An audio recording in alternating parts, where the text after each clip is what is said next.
Welcome to the Round 2 2023 AFL Oddities. The purpose of the video is to highlight the unique game we all love, have some criticism on the game, and some things that I found very funny during the week, so let's get to it.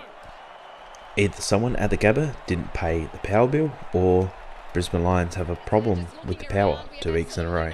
I know, the joke's old, but still funny. But you can see the AFL officials out on the ground just trying to determine what we do from here, but as you said, the players are going to want to stay warm. There's still another 14 minutes to go, and you can just see there's fire in the lights here at the Gabba. Interesting move here by Ben Long. He does run over the mark and he sort of runs at Alwyn Davey, but Alwyn Davey moves off his line. I'm not sure if this is a 50-metre penalty. I think it is the right call, but probably should have been called back here. If you made it this far in the video, thanks for watching. Leave a comment, Crom. Let's confuse everyone in the comments. Leave it below, let's go, come on.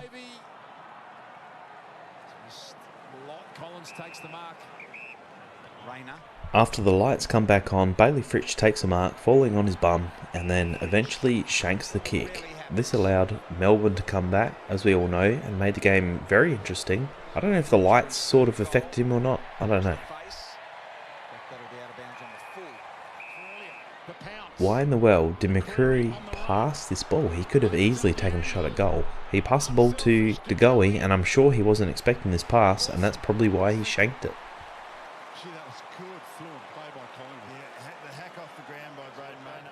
How's this goal by Charlie Cameron? Probably one of the best in-the-moment goals I've seen for quite a while. After Ed Curnow passes to Charlie Curnow and kicks the goal, you can see the brotherly love here. This is pretty awesome to see. Little chest bump, these two love playing with each other. It's great. Cameron comes down with an awesome mark and then proceeds to absolutely shank the kick. This is shocking, but he's a ruckman. To make it 6 in a row for Collingwood. Cameron from about 48 metres out.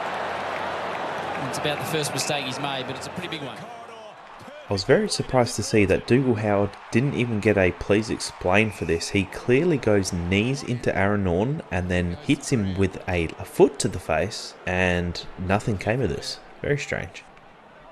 Almost every single player knows that this is holding the ball, but the umpire doesn't play it, so it's play on, I guess. It's play on! There was no whistle. Yuland. Well, that was extraordinary. This goal here by Durden is awesome. As he's in mid-tackle, he's still able to kick the goal. Gotta love these under pressure sort of goals. Great to see.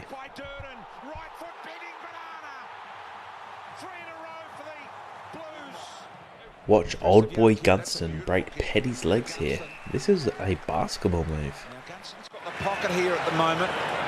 Hipwood just sliding into the short. Play on. Making it hard for McCarthy to find space. Gunston did well. Earlier in the game, Gunston goes for a massive kick. He was probably going for distance here, but he also is not immune to the shank. Searching for distance and sprayed it to the right.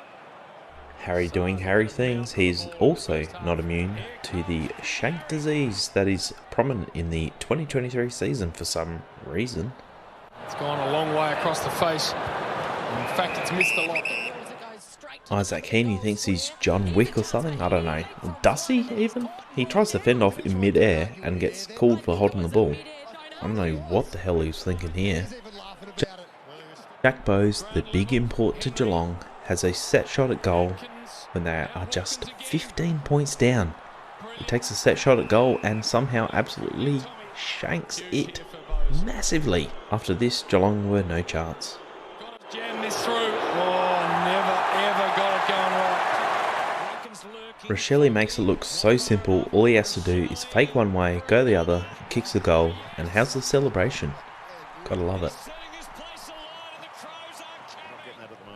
Lockie Neal tries to get the clearance and kick it inside their forward 50 and hits the wrong side of the boot, and this goes out by a mile. A long way up the foot. Kicked it on the wrong side of the foot. Hit the wrong side. Pepper kicks the ball inside the forward 50 and Georgiades goes studs up. I was kind of surprised he didn't even get a please explain or a fine for this. Seriously, is an attempt at the ball. I know it's soft, but it was a little weird, a little odd you might say. Even defenders are not immune to the shank disease we're seeing in 2023. Murphy absolutely shanks this kick outside their defensive 50. I'm not sure.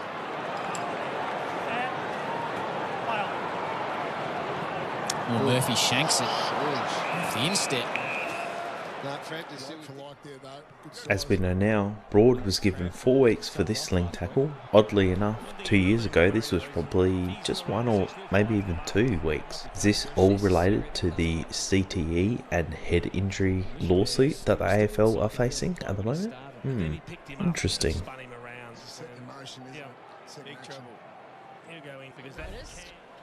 Papley jumps over his teammate, Chad Warner, who tries to get in the picture, but in the end, Papley absolutely shanks the kick. The Orange team commentator tries to say, don't worry about the kick and the goal, and then, of course, after saying that, Papley shanks the kick. Forget the kick and the goal. Oh, no, don't forget the kick and the goal. I was already looking forward to the celebration. There's the jump from behind. It's good height, good grab. He was thinking, I'll kick this. As this tackle from Riley O'Brien looks like something you would see out of an MMA move or some Jackie Chan movie. He throws himself at him and spins around and still tackles him. This is wicked. Had a claim to that in the end. He's been pinned for holding the ball. Yes. Did not have a tackle. As the ball goes to ground, Collingwood kick it off the ground and Lysette cops a ball to the face. The classic Falcon. As a Crows fan, this was pretty rough to not be paid advantage. The umpire seemed to pay a lot of advantage frees where they are not advantaged. This was a clear advantage, but not paid. I'm not entirely sure about this. I'm sure someone will be able to explain to me, but if someone kicks the ball before the siren goes and bounces through for a behind, it counts, or a goal. But if the ball bounces out of play, that doesn't count. Can you leave a comment and tell me why that doesn't count? I'm confused. They're talking it over. There it is. Game's over. The game's called. The Kangaroos. Ugle Hagen takes a awesome strong mark and then proceeds to shank the kick when they haven't even scored a goal. And there already only 8 minutes left into the second quarter. You got to be hitting these. I know he's done a lot better in round 3, but come on, man. Sending it in, darling. How good is this? One umpire has called the mark, the other umpire has seen it's been touched, which you can clearly see the GWS defenders are saying it's touched, and the other umpire overrules it. I wish we see more of this actually. This is actually, yeah, I like it.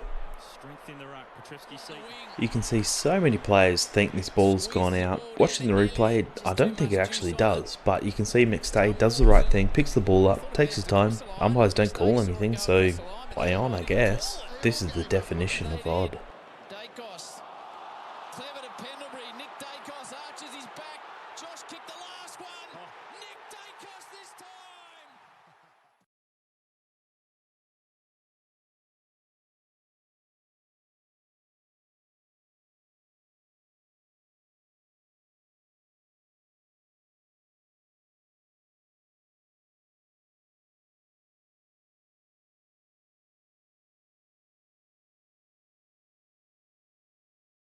Hello and welcome to week 1 of the AFL Finals Oddities. What are your opinions on this hit by Brayden Maynard?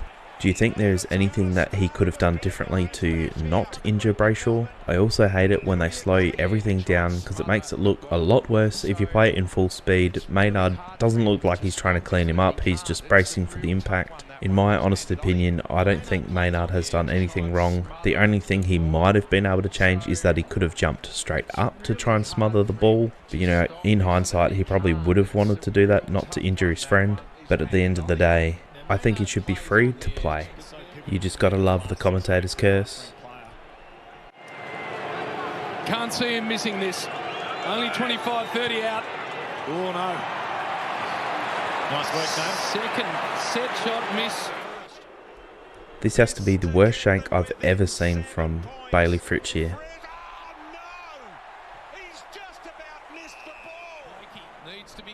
Martin's made a very silly mistake in the first quarter, which looks like it's going to be 2 weeks out with a suspension here. Just very lazy, very slack, and in the end it's going to cost him personally big time. It wouldn't be a shank fest if Harry McKay wasn't involved. Somehow he's missed this from about 10 metres straight out and in front. It almost seems impossible to miss, but somehow he seems to do this every week.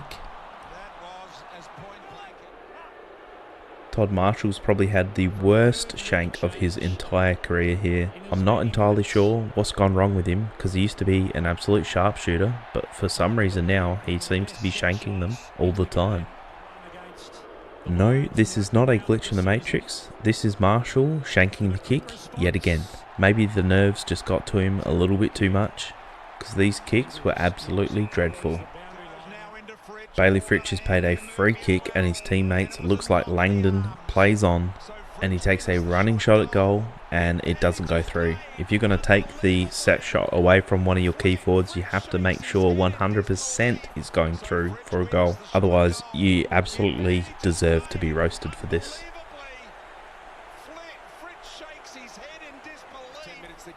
GWS did absolutely everything they could to not kick a goal here. Somehow it gets over the back and Callum Brown goes with a Jackie Chan kick. They had to go to score review and it just touches his boot. That's all you need for a goal.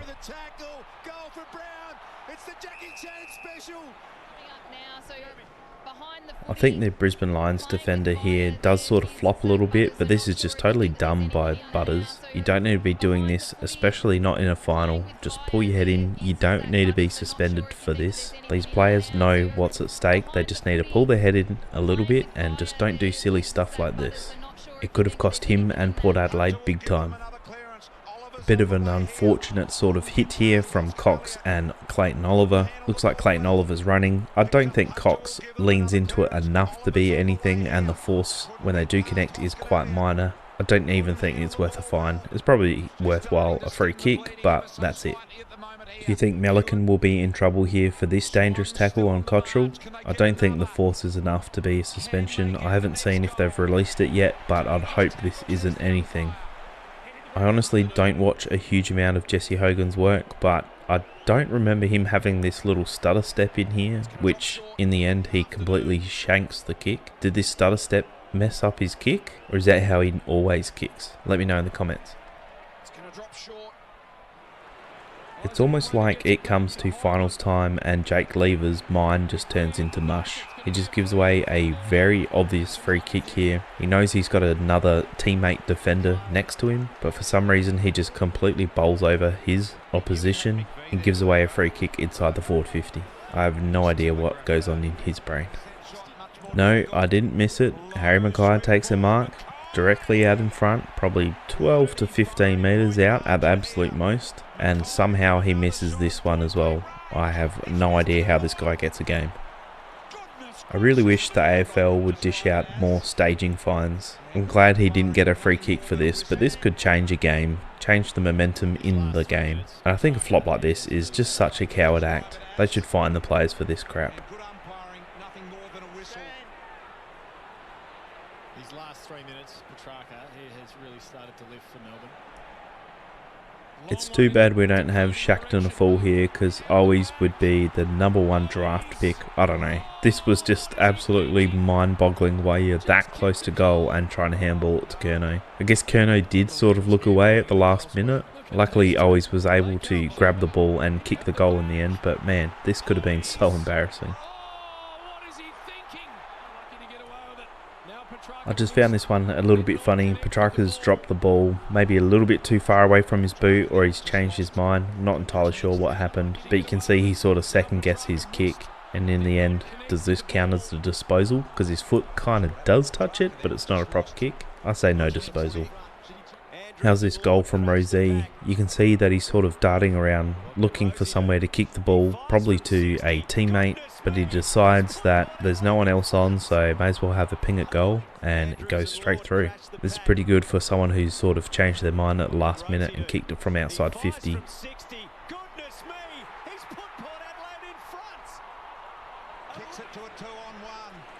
Van Rooyen has completely cleaned up Dan McStay from Collingwood, and it looks like from what I've seen on Facebook that he will be missing at least 1 week for this head-high hit. You can see that he extends the arm, lifts the elbow, and he overruns the ball. I think this is textbook for the MRO to give him 1 week. Not playing the ball, he's playing the man.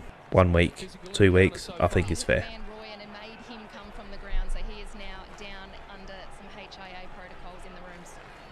Thanks, Abs.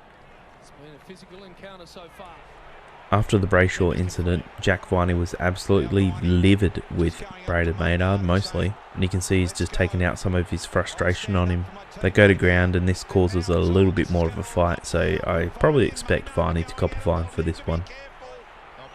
Dane Zorko has a case of the slap ass here. You can see he spanks a couple of the Port players on their actual bums, not just on the scoreboard.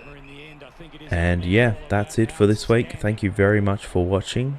If you made it this far into the video, please do leave a like and subscribe. Hopefully we have some more entertaining content throughout the final series. I'm really looking forward to this week's games. I think it could definitely shape the way that the grand final is going to be.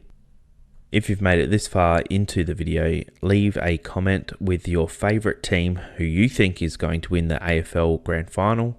And also, I am going to be doing a Brownlow prediction video very soon. It's a little bit of a new format that I haven't tried before. It's going to be a split screen video of the 4 players who I think are genuine contenders for the Brownlow medal. And they are obviously the 4 favourites.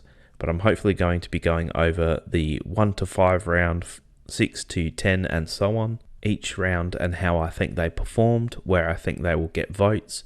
And in the end, I will crown who I believe is going to be the 2023 Brownlow medal winner. And yeah, hopefully it'll be a pretty good video. I'll try and keep it short. A fairly condensed version of the whole season down to 4 players and how they performed over those rounds. Anyway, keep an eye out for that video. It's probably going to be next week most likely. But thanks for watching and I'll see you in the next video. Thanks for watching.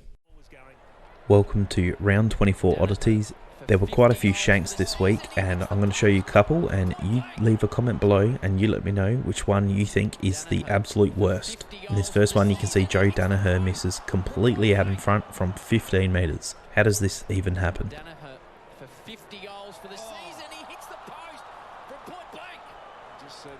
Joel Amarty's kick from the Swans was not even close. It's just come off the instep terribly. Let's concentrate on Joel Amarty for a moment. He's sprayed that horribly. Jude Bolton, ground level, Bailey Fritsch. Jack Darling, who's usually a very good kick in front of goal, has missed from 20 metres out on a very slight angle. It definitely looks like he pokes at the ball, and this has to be one of the ugliest kicks I've seen in a very long time. Mitch Owens has taken a shot from about 45 metres out on a slight angle, and it definitely looks like it comes off the side of the boot, and it looks like he misses it by about 10 metres, not even close to registering a score at all. That's about it for the worst shanks of the week that I saw. Which one do you think is the worst? After the third quarter has finished, Dangerfield kicks a goal and Isaac Smith is so excited he takes a specky on his own teammate. Luckily he didn't injure himself. I mean, it was his last game anyway, but I just found this quite funny. Wicks has kicked an awesome goal and unfortunately gets tunnelled in the process, and you can see that he lands straight on his back, and man, this would have hurt. This would have taken the wind out of him, something shocking. Luckily he was okay to play the rest of the game. It does look like Burton does block Bolton from attempting a mark, but either way, you know you can't point at the screen. The umpire gives away a 50-metre penalty, and then Daniel Rioli doesn't get out of the way, and it's another 50-metre penalty. It's not too often that we see a 100-metre penalty from 2 very avoidable mistakes. In the end, it cost Richmond big time. Parrish drops an absolute sitter inside the forward 50 when they've only kicked 3 goals for the whole game. He's got to do better than that. And then they proceed to get the ball right to the goal line, and then Langford almost misses absolutely everything. This probably should have been a goal 1, 2, 3 times, but in classic Bomber fashion, a goal goes missing. And then it's Richmond's turn to completely fumble the ball. There were probably another 3 opportunities for Richmond to kick the goal here, and in the end they actually just run into each other and it's easy to spoil over the line. No goal for Richmond, another comedy of errors. Hands it back again, messing around with it. Rioli drops We can add Hobbs here for another shank at goal. It's not as bad as the others, but when your team needs it, you need to kick these. In the end, it looked like Durham's tackle here on Cameron was fine. The MRO didn't even look at it, so I'm assuming it was fine. I covered this in my MRO suspension video, just a good hard tackle. And again, this one as well was also let go. I'm not sure if it's just me, but the MRO seems to not fine or suspend people as much when it comes up to finals. I guess with this one, both teams are not playing finals, so yeah, I don't know. Now, I'm not sure if an outside umpire actually called this one, but you can see the umpire at the very bottom of the screen has his hands up like play on, and then a few seconds later he actually changes his mind and decides that it is a mark. It's a very late call, and this would be extremely frustrating for players.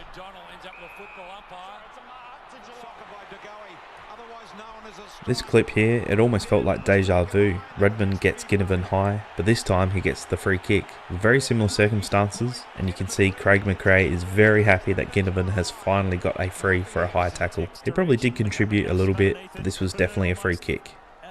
I don't think I've ever seen a player be tackled with the ball above the head like this. This one was quite strange in the end. Odd, you could say. A free kick was paid for a dangerous tackle. I guess Pedler didn't do everything he could to protect himself. Just an odd tackle overall. When I was watching this one, I honestly thought that Redmond would have got the free kick for Jamie Elliott holding the ball. Apparently he did get a handball to it, and it looked like he did, but he had so much time to dispose of the ball, and it was the very last second before he got tackled that he disposed of it. I think the umpire should reward the tackle, and this should have been holding the ball. Watch the way that Holmes kicks this ball. It almost looks like a check side or banana depending on which state you come from. But the way his leg goes, it almost looks like he's check sided, and that's why the ball has curved around like that. Just an odd kick overall when you're straight out in front. How good's this fend off from Miller here? He just pushes him down like it's absolutely nothing. Dawson kept his feet. Allowed the Crows to win it. Miller. Poor old Josh Battle was absolutely in a battle for his chin on the weekend. From what I saw, I think he got hit 3 or 4 times, head high, all of them incidental, but he was getting smacked around something shocking. He would have woken up pretty sore the next day. Lemons has hit Curtis Taylor and somehow come off second best. I think he got a hit in the ribs. As we know, no suspension or fine for Lemons, which I was quite surprised at, as I thought this was head-high contact. I thought that was an immediate fine. What do you think? Parrish has given away a free kick for handing the ball back to a teammate after a ball up instead of back to the umpire. I don't think I've really ever seen this before, except for the last couple of weeks where the umpires have been paying this. I don't think it's delaying the game that much, and a free kick is pretty harsh penalty.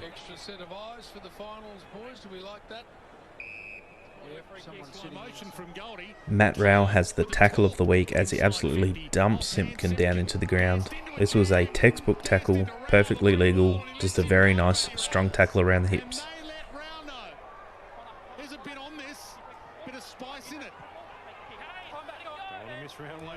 This has to be one of the softest, dangerous tackles I've seen all year. You can see Connor Rosie does get thrown to the ground, but he sort of throws his head around, he flops around a little bit. The umpire falls for it and gives him a dangerous tackle free kick. It's not a good look.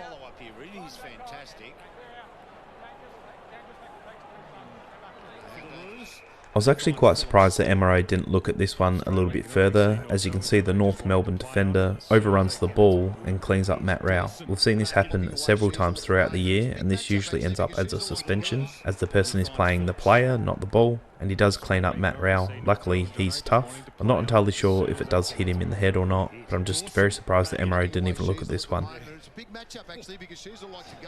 Sam Wiedemann has a shot at goal, and it comes off the side of the boot and falls way short. And then eventually it gets in control of Collingwood, and you can see John Noble goes to handball and somehow it comes out the other side. I'm sure it's just slipped, but from this angle it looks pretty funny. It looks like a little trick that even he didn't know he had. It's going to fall well short.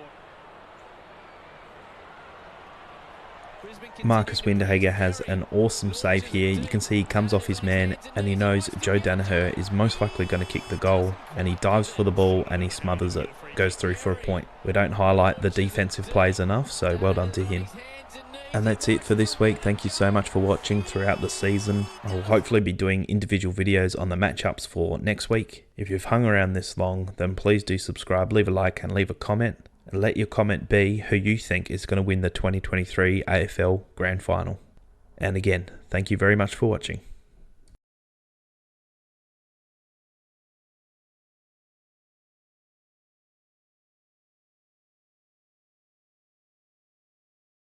I found this video on the MCG TikTok account, and for some reason I always imagined in my head that they had some sort of special equipment to paint the lines, but apparently they just use brooms. Am I the only one who didn't know about this? Hopefully next week for the AFL Grand Final I'll be able to do some oddities video. It is very hard to get any sort of content together for the Grand Final. AFL have that on lockdown. I'll see what I can do. And before we get started, leave me a comment below who you think is going to win the 2023 AFL Grand Final. I personally think that the Magpies will do it. I think they're just too strong of a team, but I really hope for a very good game. Finals are always very exciting. Everyone just puts in that little bit more effort. So let's hope we see that on Saturday, and go the Pies. How good was this so-called professional foul on Isaac Quainer? You can actually see that there's 4 GWS players running forward. Quainer obviously sees this and knows that the Pies are in a bit of trouble here, so he gives away a free kick, which then slows down the Giants so the Pies can get back in defence. I might be reading into it a little bit much, but I think he's done this on purpose to slow down the play, because I think he knew they were in trouble. A very clever way to give away a minor penalty instead of a goal. There were some very interesting calls in the Collingwood GWS game, but I have absolutely no idea how this was not a free kick for a dangerous tackle. Throughout the year we've seen so many tackles not even like this that get called for a dangerous tackle, and this one is extremely dangerous in my opinion, and he could have got hurt. But for some reason the umpires just called play on. They just put the whistle away. This was very odd. I definitely thought this was going to be a free kick. Somehow Blake Acres has actually stopped this goal. He's touched it with his hair. I don't know if it's actually touched the skin of his head, but you can see in the replay that his hair goes back as if it has touched his head or his hair, and apparently that's enough to be considered touch behind. So like the commentator said, I guess he's very lucky and happy he didn't get a haircut on the weekend. Somehow Harry Mackay did not get a free kick for this. You can see that Gardner just plows straight into the back, and for some reason this was not a free kick. Again, I think the umpires just put the whistle away simply. I don't think there was any malice in it, but Gardner's definitely in his back. He's pushed him, taken him out of the contest to mark the ball. We know Mackay has a history of flopping, so I don't know, maybe the umpire saw that. I didn't see enough to be considered a flop. This should have been a free kick in my opinion. I'm not entirely sure what Riccardi was trying to achieve here. This is a clear 50-metre penalty. You can see in the replay he doesn't have eyes for the ball. He's totally not even looking at the ball. He's just looking at Lipinski and cleaned him up. Luckily he got him on the body, so nothing worse like a suspension. They're obviously not playing this week, GWS, but regardless this was pretty dangerous, but yeah, a bit stupid on his behalf, especially this early in the game. Josh Kelly has kicked the ball down the field, and the umpire actually blows his whistle as if the ball had gone out, but the boundary umpire actually didn't signal that the ball had gone out, and by the replay it definitely looked like it stayed in play. Somehow the commentators were a little bit confused by this, but I thought it was pretty obvious sort of 50-50 call. He's called a dead ball, although the boundary umpire has said it's still in play. Well, he didn't make a call, so a ball up seems like a pretty fair and reasonable outcome for this. Not sure why they were so confused. The umpire just made a mistake. Nothing more to it.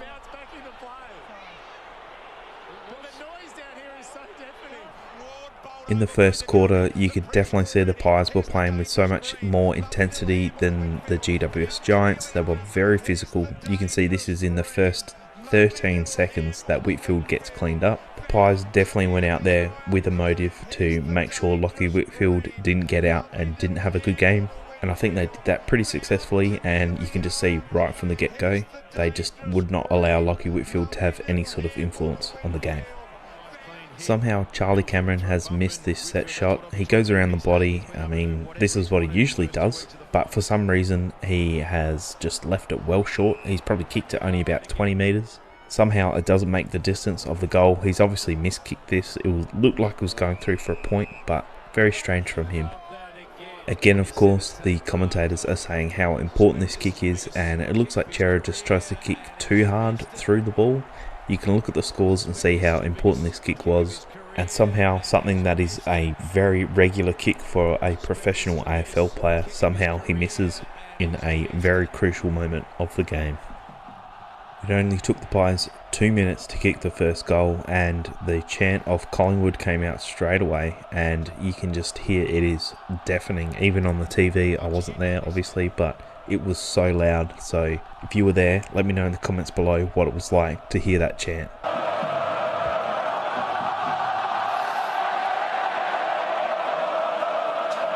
How good was this tackle by O'Halloran? So many times you would see this during the year where someone would overrun the tackle and they'd just sidestep him, but whether it's the glove or the fresh legs that he came on as he was the sub, he just held on for dear life. He completed the tackle and got the holding the ball free kick, so well done to him. Love to see tackles like this stick. A couple of really awesome quick handballs here. You can see Nick Dacos's one over the back of the head. That was really good, but I think the one by Toby Green was pretty much perfect. You can see he's holding the ball. He's waiting for his defender to come to him, and very slightly, very well done to him. He just handballs it off very nicely to his teammate. The timing on the handball was just absolutely perfect.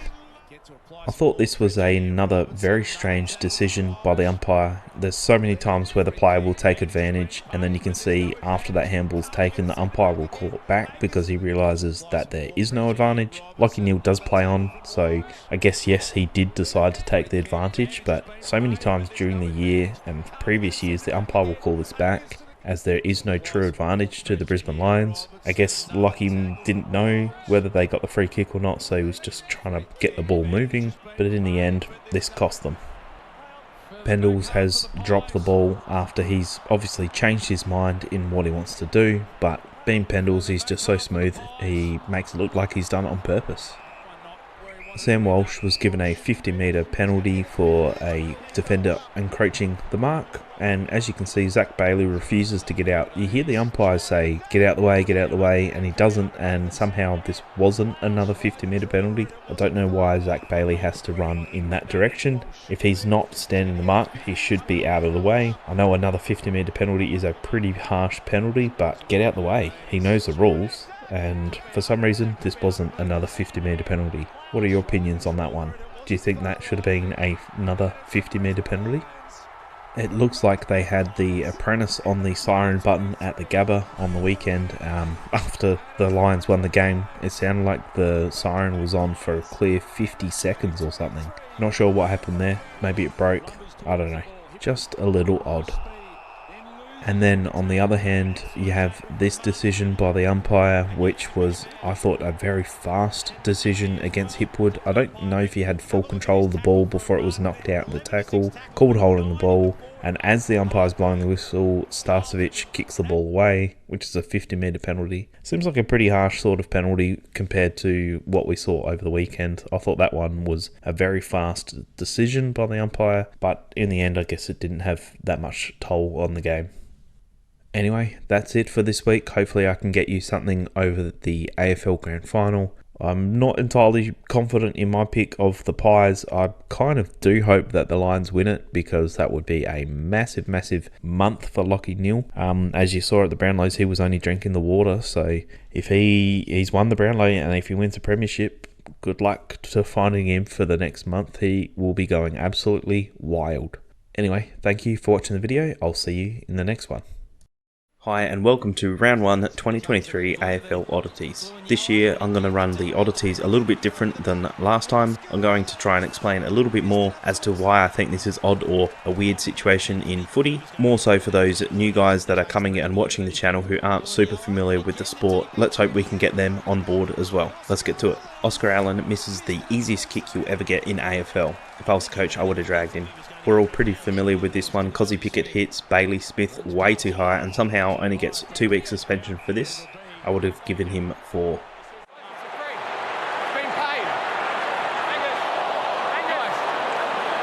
To a 13-point lead, margin is 8. Here's the hit.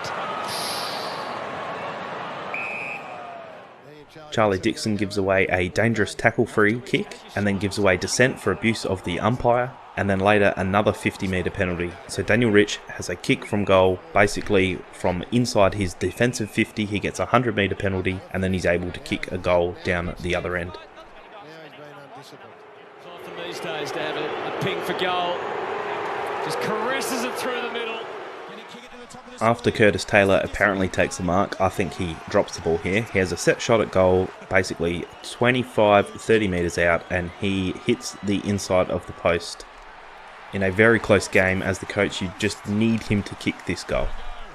We've all probably seen this one as well, but Darcy Moore just chases him down and gets an awesome goal-saving tackle, almost reminiscent of the Librarian. Darcy Wilmot from Brisbane Lions takes a mark just outside the goal square, and he has a very simple, straightforward kick, and as you can see by the scores, they were only down by 1 goal. He takes a set shot and he absolutely shanks it.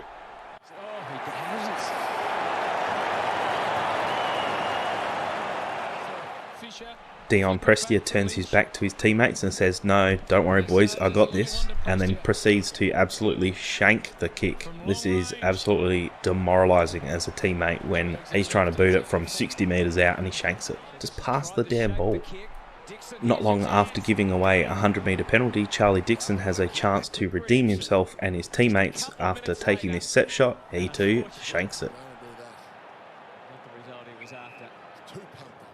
You never really want to see this sort of collision between two players. Last year it was the Port players who did this, and now it's the Brisbane Lions' turn to have a head clash. Nasty. Georgiades has a set snapshot and he hits the wrong side of the ball here, and as you can see, misses everything and goes out of bounds on the full. Can't nail it. It's just as his point though. A nice little sidestep here to fake out the defender and create the space allows Papley to kick this awesome goal.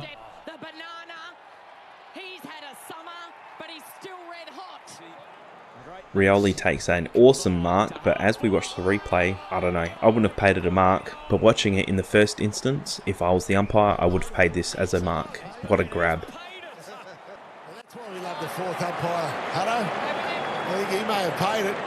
Oh, if he did. If he did, he got captured in the moment. A nice little fake here from Ryan allows him the space to kick an easy goal. As soon as Miller takes the mark, he's already looking to hand the ball off. He's definitely not confident in his kicking ability, and you can see why.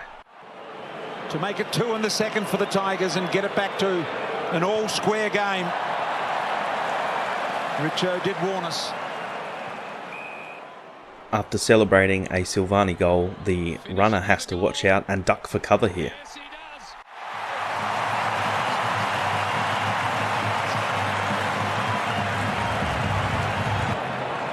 So important to what they do. After Dion Prestia gives away a 50-metre penalty, you can see the ball eventually finds its way to Saad, who kicks the ball long, and on the halftime siren it goes through for a point, and as we know, that point was very important as the game ended up as a tie. Ross from Richmond here is probably going for distance, and he too shanks the ball. He had a chance here to tie the game. Shea Bolton has a chance to extend the Tigers' lead, and he takes the banana kick. It looks like he ends up changing his mind which way he wants to kick the ball, and he kicks it out of bounds on the floor. Right foot banana got it spinning way too early. And then there was this dirty hit by McAdams on Jacob Ware. Eventually went to tribunal. He was given 3 weeks. They challenged it and it was upheld. McAdam is out for 3 weeks. For the HIA as well, so there's another player out for a minimum of 15. Here we go. Set himself, followed through, lost, he's out of ball. That gave opportunity from After a centre bounce, if the ball goes outside the circle, an umpire is able to call it back. The umpire does call it back and decides to throw it up, and he fakes everyone out with this dodgy throw. That one there would have just pulled the defence apart a little bit. Bit of a false start there. Go again now. And lastly, Witts has a chance to kick a goal here, but for some reason he just misses the whole lot. I guess he hit the wrong side of the boot. And that's it for round one. Sorry it took a while. I actually had a chest infection this week. I'm still recovering from it, but I'm hoping to put out the next lot of AFL oddities, hopefully in the middle of the week, so keep an eye out for that. And as always, thanks for watching. We've all seen this one by now, but Ben Keys, it looks like it goes through for a goal, and apparently the goal umpire did not agree. The only reason I've included this one, as we know, we've all seen it by now, but apparently this is the same goal umpire that allowed the Josh Jenkins goal, which that one clearly did hit the post. So maybe this is retribution. Maynard rips off Robertson's Guernsey like it's absolutely nothing, like it's held on with sticky tape. And this one was quite funny actually, because you can hear the commentators say that he absolutely loves it. I mean, if I had a rig like that, why not get it out? And another funny thing is that his Instagram followers apparently went up from 11,000 to over 40,000 in a day, all because of this. Fair to say that the women were pretty interested in the footy that afternoon.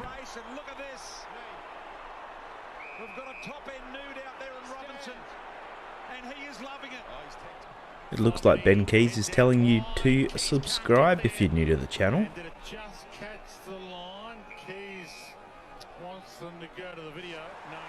After Butler kicks a goal, the fans are celebrating, and you can actually see one of the spectators get a flag to the eye. It almost looks like it whips him fair in the eye. This would have hurt. I spoke about this one in the suspensions video, so apologise if you've also seen this one, but I found it very weird that Hunter Clark went off for a HIA when no contact was made to his head. It kind of does look like he's holding the collarbone there a little bit, but yeah, apparently he went off for a HIA, which he passed, which is not surprising. He sort of does hit his head on the ground a little bit, but the contact to him was not head high at all.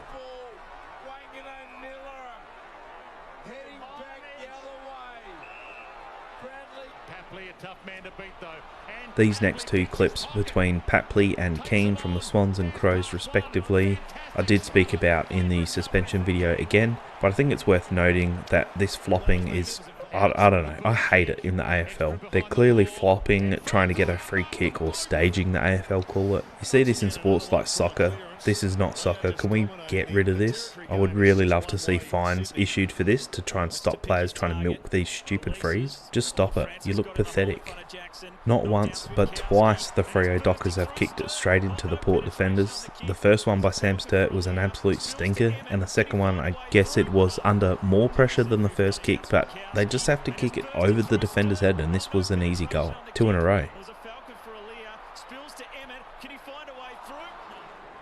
Harris Andrews comes in for the spoil, and he completes the spoil, and the ball looks like it's going to go out of bounds, but for some reason this Aussie shaped ball we've got just has a mind of its own, and it continually bounces along the sideline and just doesn't go out, so the Lions are able to retain possession and kick it forward. How's that for an odd ball bounce? Banfield looked like he kicked one of the goals of the year, but unfortunately the Port defender's arm got in the way. We went to a score review, and in the end this was behind. But what a goal it could have been.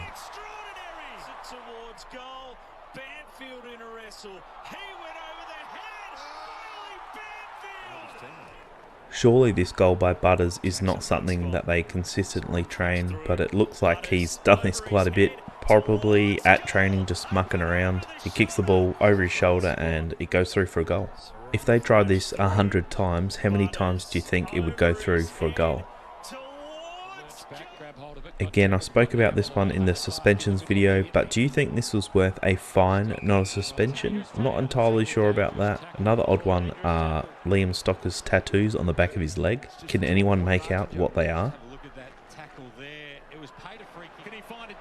There's a fair bit to this clip. It looks like McCartan cleans up McAdam, and McAdam actually does go down. It almost looks like he's knocked out. Apparently he's broken his jaw. For this, McCartan was given a 2-week suspension, which the Sydney Swans challenged, and it was overturned. And McAdam actually didn't go off for a HIA as far as I'm aware. So I'm not sure how you can get hit in the face and break your jaw and not go out for a HIA. What are your thoughts? I think it's fair to say that the umpires this weekend were absolutely dreadful, let alone the Crows example. I think there's actually quite a few this week, and here's another example between Drury and Vlosten, where they're both pushing each other. It doesn't look that harmful, but somehow Vlosten gets a free kick out of all of this. What do you make of this? Here's another example of a clear, absolutely stinker call from the umpire. You can hear the umpire says clear bow and stand. It's a little unclear if that's a stand call to McCreary or to Myercheck, but they both are kind of standing and both leave the mark, and the umpire has his back turned so he's not sure what's happened. But he's clearly told them to stand and then they move off the mark. That should have been 50-metre penalty.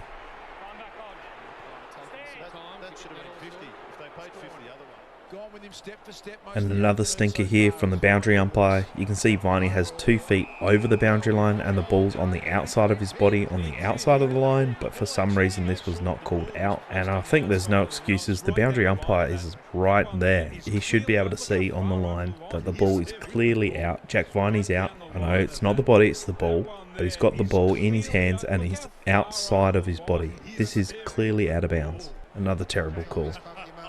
Todd Marshall from Port Power had an absolute stinker. Luckily they didn't need him, but this was one of many examples where he kicked the ball out of bounds on the fall. There's a few examples of where the commentators say if you need someone to kick for goal to save your life, Todd Marshall's it. You'd be dead a million times on Sunday. He's searching for his first goal of the afternoon. It's the end of the game, so it doesn't really matter, but Riccardi's kick at goal here was an absolute stinker. Could have kicked goal for that extra percentage, mate. Come on. By how much? It is a massive win. 100. I know it was Jacob Ryan's first game, but it was pretty funny to see him try this Superman tackle. I don't know if he thought he could actually nail this, or he was just trying to prove to the coach that he was putting in effort. Webster kicks the ball to Hill, and then Hill tries to kick past Webster, but as Webster runs past, he sort of blocks the kick and bounces off him and he gets it back. This is probably the strangest 1-2 I've ever seen.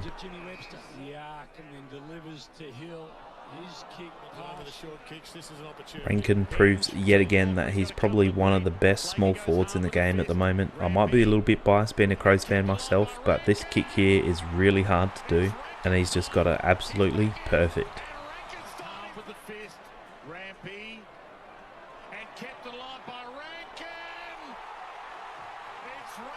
I want to say a massive thank you to the channel members, especially Sean Dux and Ryan, who are my tier 3 members for the channel. I really do appreciate it, guys. Austin, tier 2. We also have Just Random GD, Ben, Availing Tuner, Reroar, and James Hicks.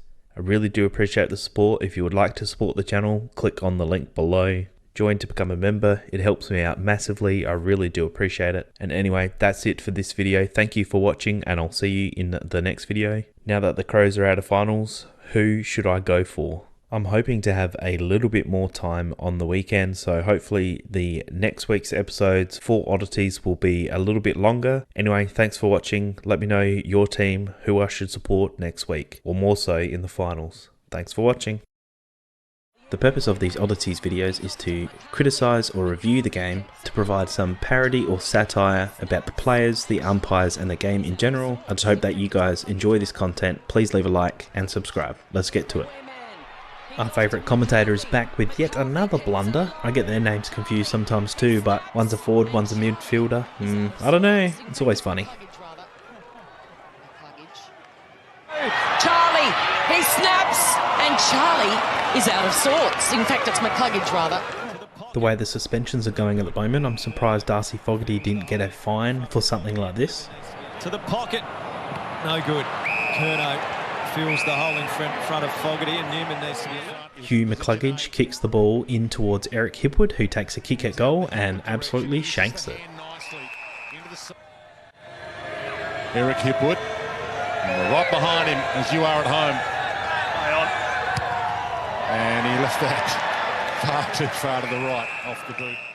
Not sure what in the world Mackay was doing here. This was a pretty certain goal here, and he changes direction for some reason and then misses it.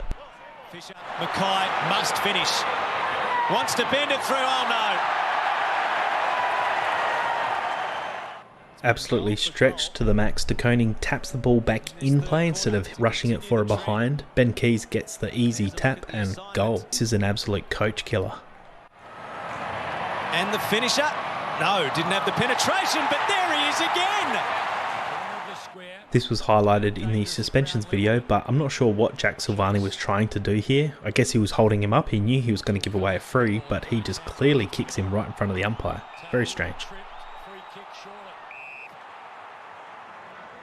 This can be the problem with live recording. You can hear Kingy here doesn't know the difference between a spanner and a Phillips head screwdriver. Very interesting.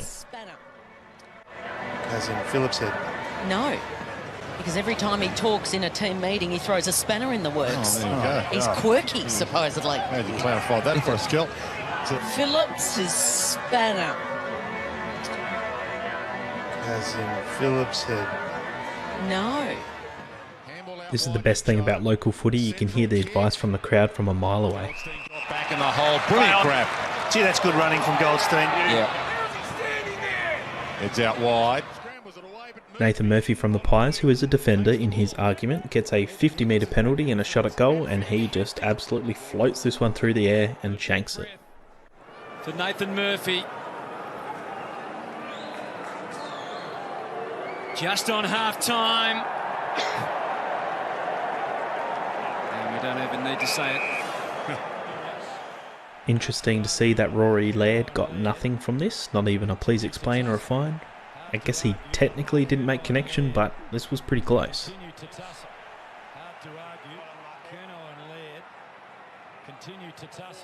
The MRO actually had a look at this hit from Shea Bolton on Golden, and there was nothing further from this. Very interesting that he didn't even get a striking fixed financial sanction for this. Very odd.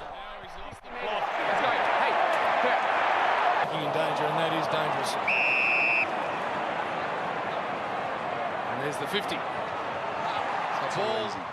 Hey, that's my line. This is for number 6. Oh, shanked it. Oh, he said earlier. Tomlinson spoils the ball down straight into his teammate's face. It's always great to see a Falcon. Equal numbers in the air. Tomlinson led with a fist. Bombers go to work. And lastly, how good was this goal by Darcy Wilmot? What a young gun. If you've watched all the way to the end of the video, please leave a comment with the word gather round. Thanks for watching, see you in the next one. And spins it back and might have kicked a ripper. Phenomenal.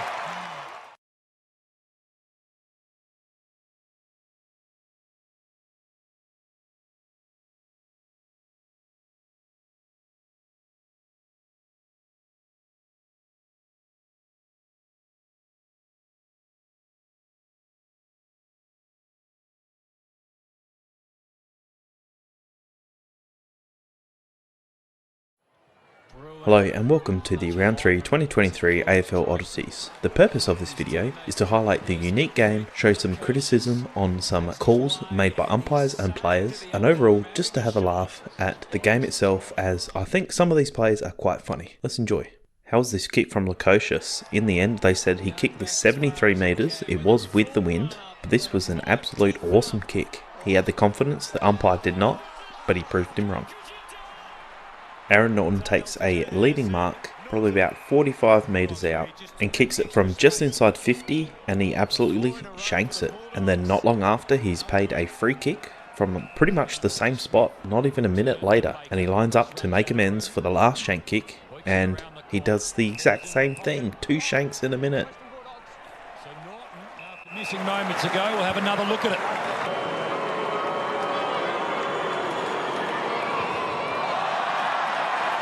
Same again.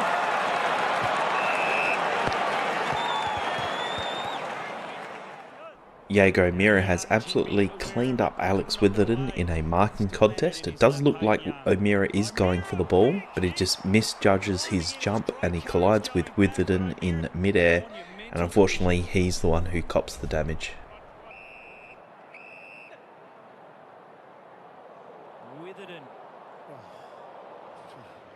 Amadi takes an awesome mark where he jumps over his own teammate. Imagine if this was Buddy or someone else, they would have been jerking him off for a whole week. This was an awesome mark. Watch the leap. over the shoulder. Who gets the advantage here? Amadi comes over the top and takes a ripper. Now he gives the quick handball. You've probably seen this one by now, but after Cam Zurhaar kicks a really cool goal, you can hear the Orange team commentator say that they are now only behind by 1 point, 2 points, 3 points. I don't know. How do you get a gig doing this? And they're back within a point or 2 or 3. Talent there. I think it's fair to say that this person here is the biggest Bulldogs fan of all time. This is definitely odd. If you've made it this far in the video, leave the code word Rankin in your comment. Isaac Rankin. Do it.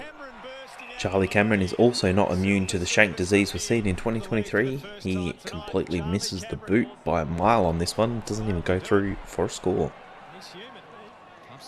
Ben King pushes De Koning into Holman and they clash heads, and it's pretty nasty, especially for De Koning. It goes down pretty hard. As the commentators say, this is the 3rd week in a row that he's had a head knock. The doctors will look into this one, I'm sure. This was really good from Dylan Shiel. He sells the candy twice, possibly even 3 times here, to get a much needed Essendon goal. I don't know what you could want more from your leaders. Dylan Shiel provided that night. Still not enough though. Sensational. And they're trying to create something, and then we just see some vintage Dylan Shiel. This probably should have been a free kick against Rankin for hitting Tom Jonas in the back of the head. The odd piece here is the commentator just call him retarded. Rankin kneeling. Well, the umpires are pretty close. The question is he being grabbed and mauled? And it certainly looked like he was retarded there before he had control of the ball. Insufficient attempt is paid here, and Jake Stringer takes a set shot at goal, and he too shanks it, especially when Essendon needed it the most. Very capable. That was a casual attempt. Congratulations to Jeremy Cameron on the birth of their child. He tries to take a set shot with his right foot as he is a left footer, and he completely shanks it. Well done, Hutto. That's only fair, but we wanted to do it at the other. Jordan Dawson has kicked one of the most awkward looking goals, as no Port defender was able to touch this, so I guess it goes through for a goal. Even though he was trying to set it up for someone to take a mark and kick a goal, it just goes through. Lloyd has a chance to extend the Hawks' lead here, and he check-sides the ball, but he's totally missed it. And he's kicked the ball out of bounds on the full when he's 20 metres almost straight in front. Kick the wrong side of the footy and set it 8 rows back. Completely the wrong point of the ball. After a free kick has been paid for a throw, Mason Redman runs straight past the attacker, which is a 50-metre penalty, as he is not outside that 10-metre zone. This is a complete brain fade. But wait, there's more.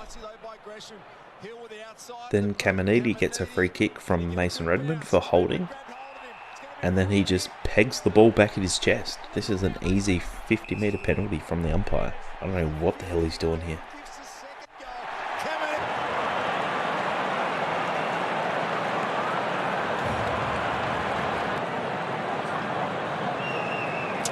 The brain fade there by Redmond gives the Saints their second.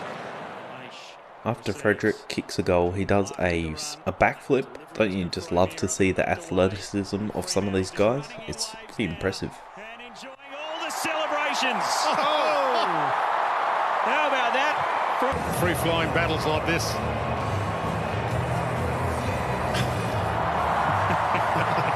That'll bring more people to the footy. More of that.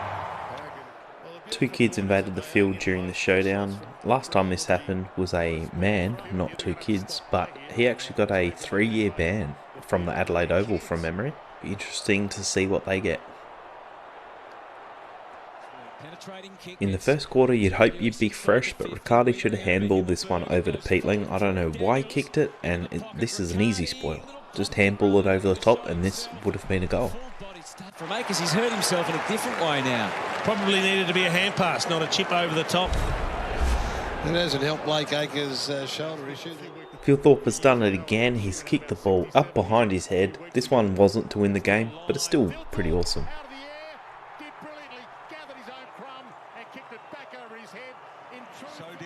In slightly wet weather footy, Taylor Adams gives away a really bizarre free kick here. I haven't seen many memes from this yet, but if you find any good ones, please let me know, because this is just ridiculous.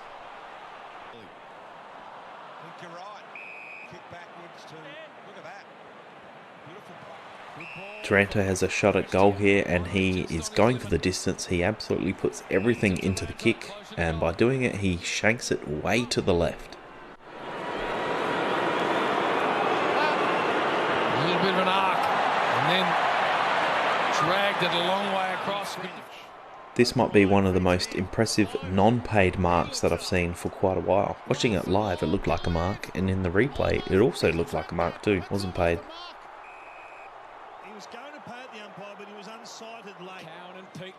Jacob Wiedering might have a please explain after he throws his arm out and hits Peatling in the throat. As you can see, he's quite distraught from this. It looks like he's gonna vomit. I don't think he does, but he'll probably get a please explain for this. Wasn't malicious. Watching this one, I thought it would have been Sam Powell-Pepper's free kick, but somehow Willem Drew ends up with the free kick. And as you can see by the scores, Adelaide are only up by 9 with plenty of time to go. Willem Drew, all he has to do is put the ball through the goal and edge that little bit closer. But somehow, from 20 metres out, he completely misses this, and Port end up losing.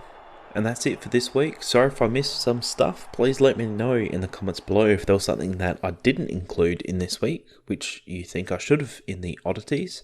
Anyway, thanks for watching, and I'll see you very soon for the suspension video coming out in the next couple days. Thanks for watching. See ya.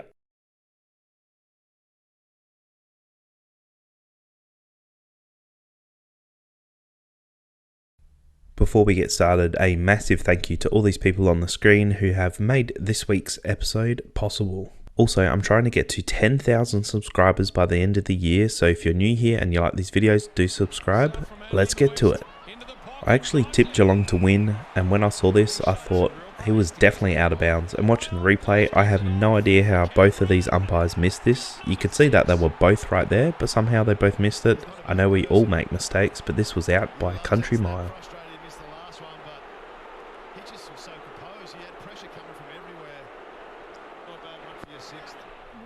After the ball goes through for a behind, you can see Riley West is sort of following his man here a little bit, and then Sicily is going to take the ball inside, but Sicily is still inside the 9, well, not quite the 9, inside the goal square, and you can actually see Riley West go in the goal square at the same time. For me, that should have been an automatic 50-metre penalty. The commentators were saying that he was following his man, but he's clearly not. He's got eyes for Sicily, and Sicily is inside the square. I think the umpire's got this one wrong, and I think this should have been a 50-metre penalty.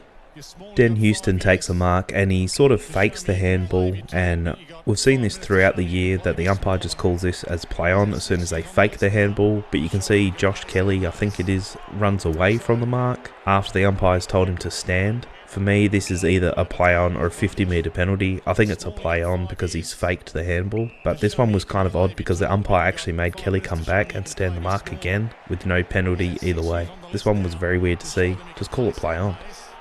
Take a quick look at the scoreboard. You can see that the Dogs are down by 3 points against the Hawks, and who do you get to take the ball in? Tim English is not the guy. I'm sorry, man, you will never be the guy. Just put Caleb Daniel in for the ruck then, why don't you? A very weird decision. I'm not sure if this is what Bevo would have actually wanted, but surely not. Anyway, you can see he sort of fumbles the ball around, doesn't really do much with it, and then a couple other bad decisions. Then Hawks get the ball back, and it's game over. This needed to be straight down the line, straight through the guts, tap it on, and hopefully get a score somehow.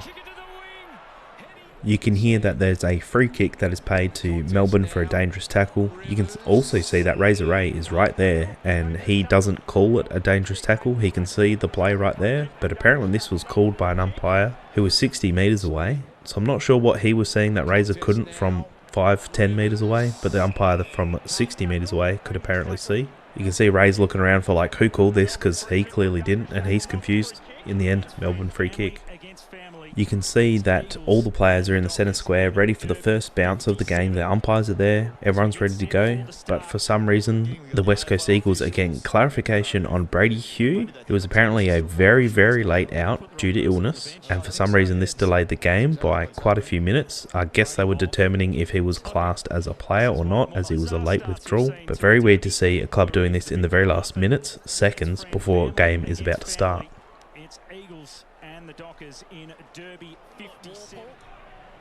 Newcombe has the ball on the wing, and you can see Cody Waitman is absolutely sprinting at him to bump, or I don't know what this was. It clearly wasn't a tackle, and it was a very ill-advised bump because he leads with his head for some reason. Anyway, as you'd expect, Waitman comes second off and Newcombe just stands up like nothing ever happened. Waitman just ran his head straight into Newcombe's shoulder. Very odd to see this. He did not protect himself. Obviously Newcombe will get no fine or no suspension for this, but it's very weird to see a player run into another player like that. I've seen technicals being paid for this in basketball before, but never in football. As you can see, there's only been 15 seconds in the very first bounce, and Tom Atkins just throws the ball, I'm assuming at Cameron, and that's enough for the umpire to pay a free kick to Cameron. We can't see it from the camera angles, but that does seem like a pretty soft free kick. Unless he's thrown it at his head, then I guess that's fair enough. Can't say too much more, but this one was pretty odd to be giving away a free kick in the first 15 seconds. In this kick here by Norton, you can actually see the ball's going straight through for a goal, and it just catches the wind right at the last minute, which I guess only happens at these country ovals, and the ball takes a sharp right hand turn and ends up going through for a behind. What's the terminology if the ball hits you on the back? I know on the head's a falcon. What is it if it's on the back after the ball's coming to you? I don't know. What would you call this? This mark by Mason Redmond probably didn't get the respect it deserved. This would be pretty hard to pull down. You can see he's tapped it to slow the momentum, and then it's fallen down with him. It's almost a completely one-handed grab the whole way down. He's done very well to control it the whole way, so well done. After Brian Myers takes a mark, at about the 50-metre mark, Isaac Quainer goes over the mark by quite a few metres. The umpire is very lenient with Quainer here. His argument was that it wasn't a 15-metre kick, but we've seen that being paid a 50-metre penalty many times. In the end, Geelong kicked a goal, so it doesn't matter. But I thought the umpire was very lenient on Quainer here. Have a listen to this audio with no context. Give him a little sniff! Anyway, thank you for listening to my childish sort of rant there. I just thought it was hilarious how he said that on a national broadcast. Anyway, Richelli takes a kick for goal, he hits the post, hence the funny noise. Clayton Oliver's momentum is pushing him back, and he tries to kick the ball forward and he just completely slips and misses everything. I just found this one funny. The Cats really stuffed this one up. You can see that it's really a 3-on-1 here in their forward 50. There's two people who could have handballed this or done something to give them an easier shot at goal. Instead of Parfitt tries to do the selfish thing and kick for goal, and he just completely misses everything. This one was very odd, as the pre-game everything was totally smooth and perfectly fine until the ball bounced, and Sydney and Gold Coast game again started glitching really bad for quite a while, to the point where it was totally unwatchable. This is now 2 weeks in a row that this has happened, and both games have been for the Gold Coast. Conspiracy theory. Ollie Henry has a shot at goal after the siren has gone, and it doesn't have any effect on the outcome of the game. To me, watching it live, I actually thought this was a behind. David Roden, who is the goal umpire, also thought it was a behind, but the field umpire called it a goal, and you can see by Roden's signals he's very confused which way to go, so he sort of jitters around a little bit. It's at the end of the game, so it doesn't matter, but just found it a little bit funny. Surprised this one wasn't paid for a tripping the legs, tunnelling the legs free kick, which you seem to get paid for a lot less than this. For some reason it wasn't paid here, and it probably should have been, but I guess in the last 3 minutes the umpires put the whistle away. Probably was enough for a mark here in my opinion, but then also Cameron is absolutely screaming at the umpire, so I'm not sure how he didn't get called for dissent here. I guess the umpire just didn't want to call anything. After Wiedering gives away a free kick, you can see that he looks back at the scoreboard to watch the replay and he just doesn't agree with the call from Razor Ray. You can see his reaction. He knows not to say anything, so well done to him. But it's almost like he's looking at the camera like, really? Now, if you made it all the way to the end, thank you very much. Please do subscribe to the channel if you are new. I do appreciate it. I release these videos every week. Thank you for watching, and I'll see you in the next video.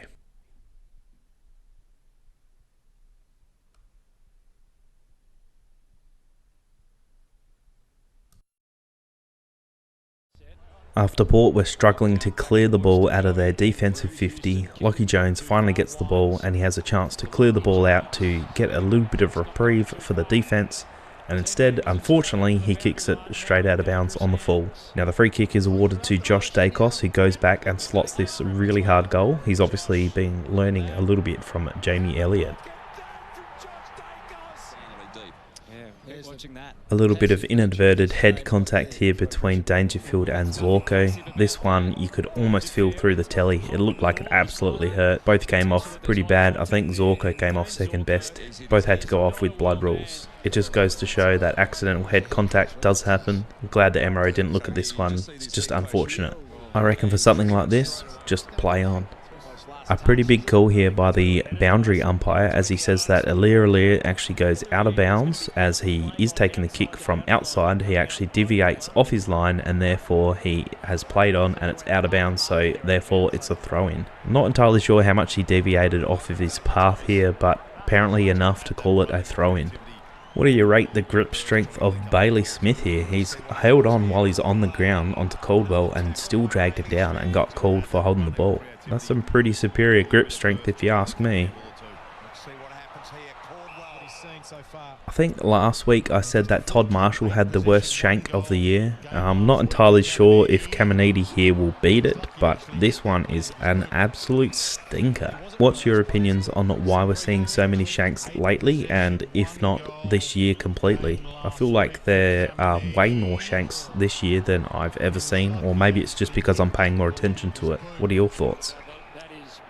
In the suspensions video yesterday, I thought it was a little bit harsh that Kane Farrell got a fine for this push on Bobby Hill, but actually watching the replay yet again, I do think this is probably worth a fine. You can actually see it looks like two hands in the back of Bobby Hill, and it's enough force to push him over the boundary and into the crowd. So I think a fine is right, because this could lead to some serious injury.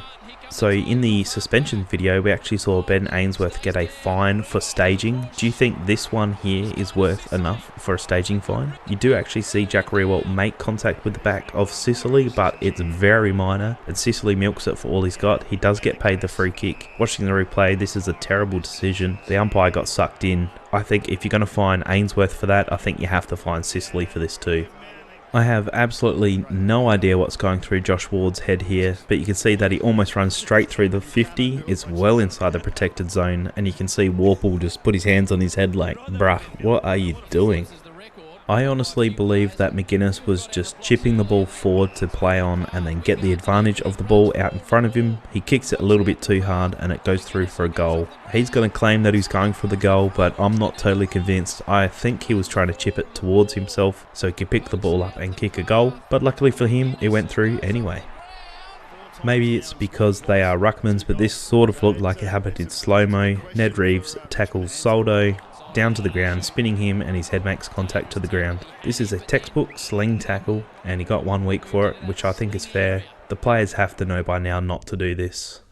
In this one, you can see that Hinge is pushed in the back by Melksham. He actually gets a free kick, which seems a little bit delayed. Everyone seems a little bit confused. And the umpire is telling Melksham multiple times to go back to the 9. He doesn't, and he gives away a 50-metre penalty. Melksham can't use the excuse that the crowd was loud. The umpire is literally standing right next to him, and he didn't obey his orders. Therefore, I think a 50-metre penalty is fair.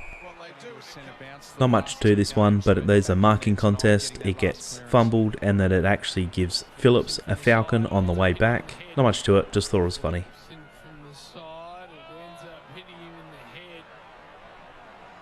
I don't know if BT is just trying to take the piss here or what, but you can clearly see Petrarca has eyes on someone. He tries to handball it and it just slips out of his hands, and he just keeps going on and on with this joke, trying to pretend like he's Kevin Bartlett or whatever, and he just keeps going with it. It's like, okay, BT, we get it, but that's not the case. You can clearly see he's missed the handball. Relax, mate.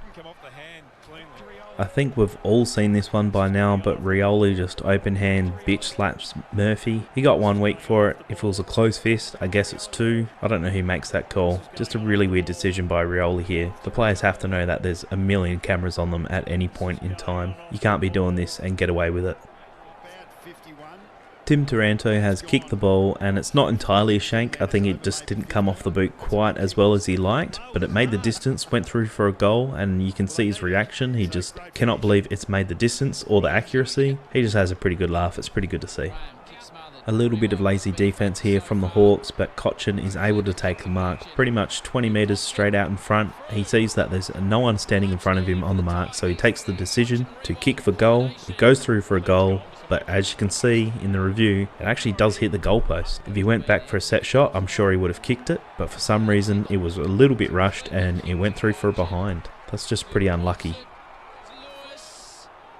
This is easily the best game that Wingard has played at the Hawks. You can see he's scrambling to try and pick it up or either draw the free kick, and he just decides, nah, let's just go for goal. And he kicks it off the ground and it goes through for goal. That's incredibly hard to do.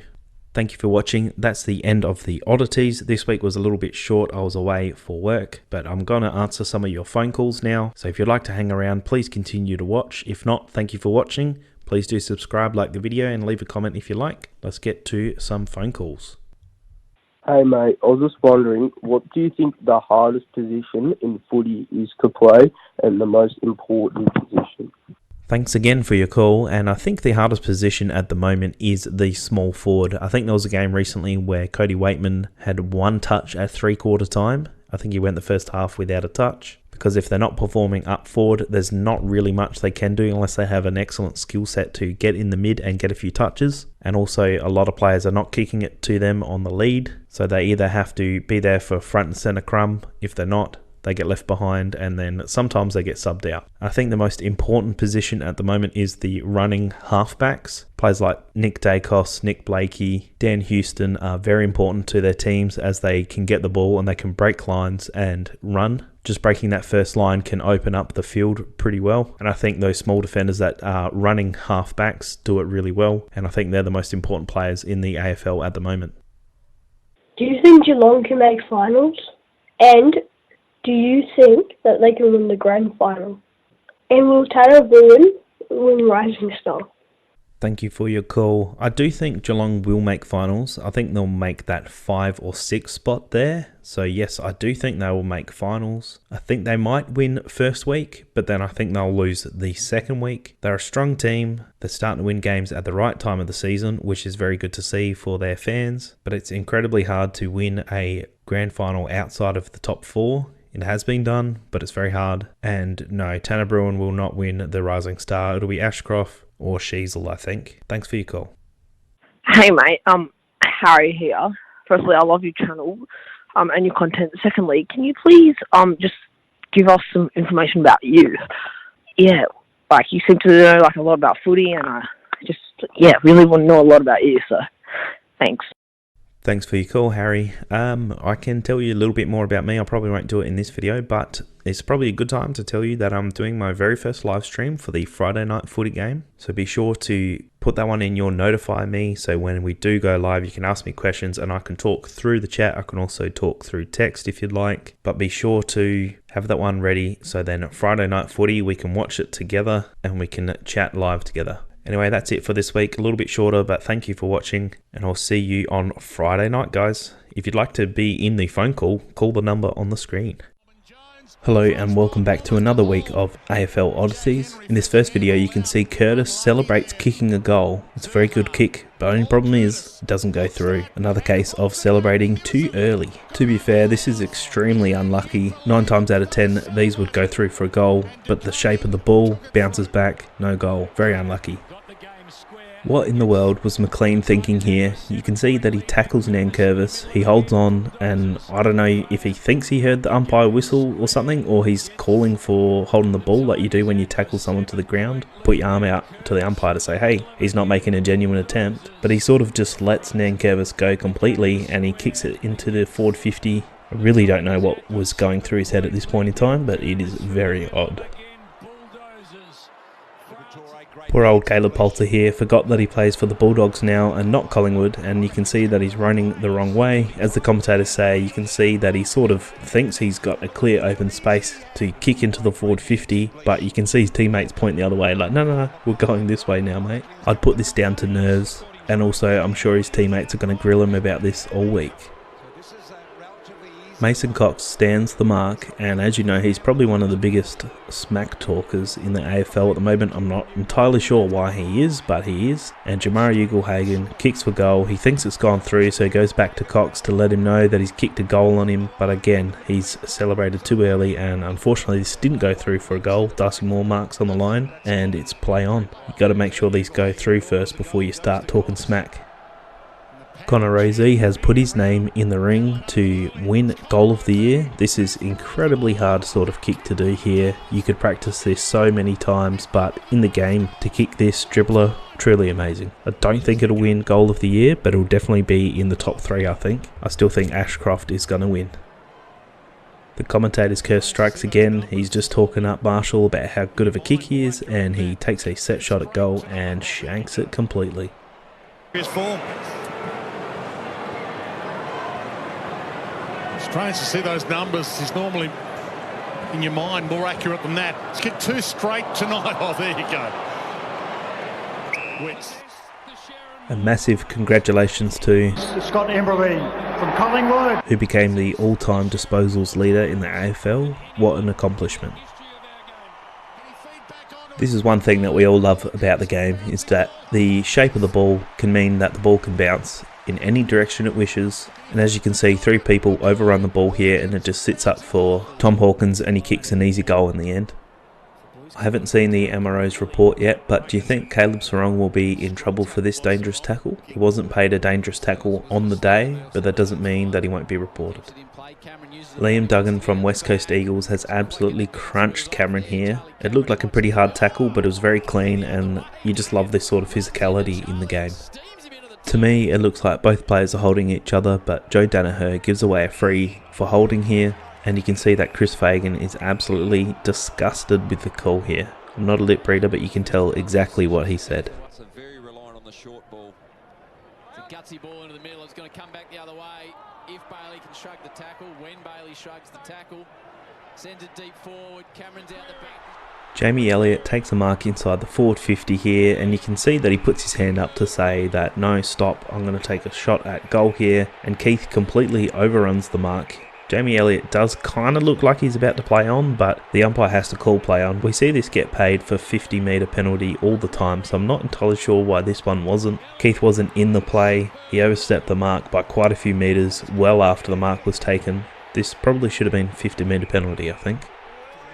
A really great team play here by Hawthorn. You can see that Chad Wingard slaps the ball back in play. His hand was kind of under the ball, so you might have got called for a throw here, but I'm glad he didn't, because then that opens the door for Moore to kick an awesome goal. Toby Nankervis has been put on report for this hit on Lloyd. As you can see, it's late, it's high, and it's the shoulder to his face. I haven't actually seen the report yet. I am a little bit late on that, but I would expect that Nankervis will probably get about 3 weeks for this due to his history, and it's a non-play at the ball, so I think 3 weeks for this. What do you think? How many weeks do you think he deserves for this? Nick Dacos has finally got his first hardball get here. Unfortunately, it is from his own teammate. Now that is a joke, guys, don't get too offended. I think Dacos will win the Brownlow. He's had such an amazing year. Owies lines up for a shot at goal here, and as you can see, he takes a lot of time. It's a 40-metre kick pretty much straight out in front. He has a very slow approach to goal, and then he almost sort of jumps a little bit as he kicks, which in turn then shanks the kick. This was a very odd kick from him. I'm not sure why. I know he's got the distance in him, but yeah, just a little odd to see this. I just wanted to highlight this one from Tom Papley. He realises that he's not going to be able to contest the ball, so what he does is he leaves his man, he goes to the front and centre, and he actually gets the drop of the ball. It's a very clever play from a small forward. When they realise they can't impact the play, he leaves his man early and then gets the ball. Unfortunately, he kicks a point. Pickett gets the handball off the Sydney Swans player and he sort of spins in the same motion as he receives the ball. He's tackled and then it's called holding the ball. I thought this was pretty harsh. He didn't have that much time given to him to try and dispose of the ball, and I don't think that spinning is his prior when it's in the same motion as getting the ball and then spinning. I don't think he avoided the tackle, he didn't fend off, so I think this is pretty harsh. How good was this smother from Rioli? He just supermans into it and completely smothers the ball, keeping it inside their forward 50. What a brilliant effort. Sam Powell-Pepper has kicked an absolute bomb. He torps it from about 60 metres out and it goes through for a goal. Brandon Ellis was actually blocked off of the kick. Do you think that's fair? What was it, a couple weeks ago where we saw that was paid a free kick? Would you consider this a marking contest and he's blocked him from trying to mark it or spoil the ball? What are your thoughts? Lockie Schultz is about 25 metres out, directly in front, and somehow he absolutely shanks this kick. I don't know how as a forward you can miss this, especially when your team is down. They absolutely need any sort of easy goal, and he completely misses. You might expect this from a defender, but not by a forward. What do you think? Am I being too harsh?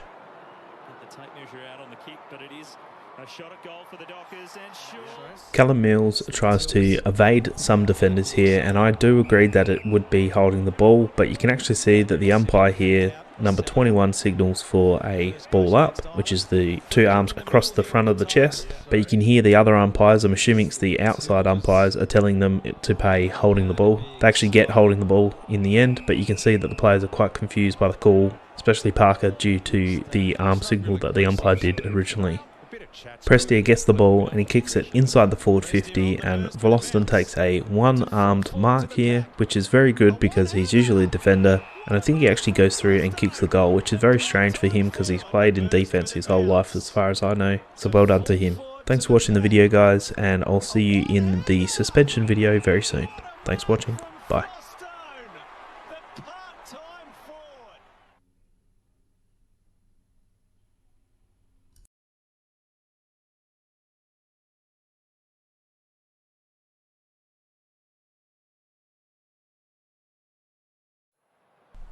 Berry has been placed on report for this dangerous tackle on Hayward. Going on previous weeks, I think he will probably be looking at sitting out for at least 1 week. I'm reporting you for rough conduct. It's on report. Reporting for rough conduct. Wow. I don't know if Ross didn't actually see Butler here, but he's kicked it straight to him, and Butler takes a half a second to realise that the mark's not going to be paid, and he kicks a goal. Quite a costly turnover. To Ross. At half back, he kicks short to Butler, and Butler receives, kicks, and goals. Looks like the umpires had the Brisbane Lions back. They were even playing defence. Gee, I think Hayward lost sight of it. It was on him quicker than he thought. Harris Andrews is there. Hayward trying to appeal for the free. Wilmot stands up in the weekend. Here's Parker, neat ball. Gee, I think Hayward lost sight. Dougal Howard got away with a trip here. I thought it was pretty obvious on the night, but watching the replay, maybe it wasn't, and it'll be interesting to see if he cops a fine for this. Instead, 300 games over the head of Reebok, picked up nicely. Curtis has one of the goal assists of the year here. This is really smart just to paddle the ball on towards the goal line, knowing that his teammates are there, and kick an easy goal. And that's what the young man Paul Curtis can do. Simpkin with the goal, but what about vital part for them to understand? Get back to the footy, keeps you involved in the game. A positive start for the King. There must be something in the water at the Western Bulldogs training facility, because for some reason they always seem to shank it, and Jamari Ugle-Hagan here absolutely shanks this kick, something shocking. Maybe he was going for distance, but I know he's got a long leg, so I don't know, this one was strange. Filippo too shanks the kick, but in his defence it was absolutely belting downward rain, so fair enough, but he doesn't get accuracy or the distance. This is a very flat kick. And in form so far tonight. A good kick makes it a 1-point game. It is a poor kick, but still a chance. Wicks has received a 2-week suspension for this hit on Leicester here. It was late and extremely high.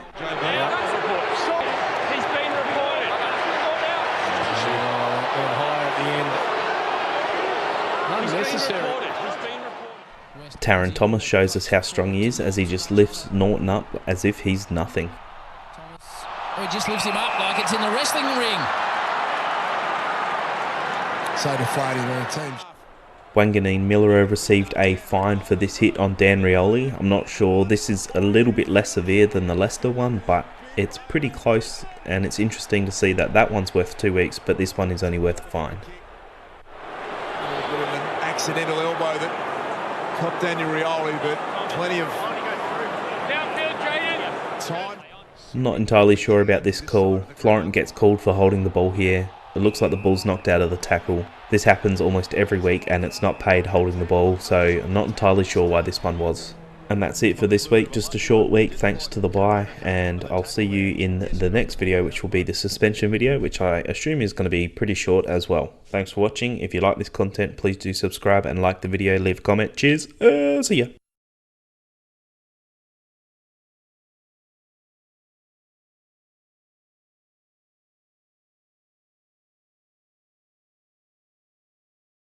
The purpose of these Oddities videos is to criticise or review the game, to provide some parody or satire about the players, the umpires and the game in general. I just hope that you guys enjoy this content. Please leave a like and subscribe. Let's get to it. The game's already done, but somehow Harry McKay absolutely stuffs this goal here. So let's just play this out. That's pretty hard actually. As I'm sure we're all aware now, Ollie Florent has a chance to win the game here for the Swans. He takes a kick from about 45 metres out on a pretty tight angle, and it looks like he has absolutely flushed it. But Alir says no, against his old team mind you. Was this the right call from the umpire? Was Dan Houston under enough pressure to force the rush behind?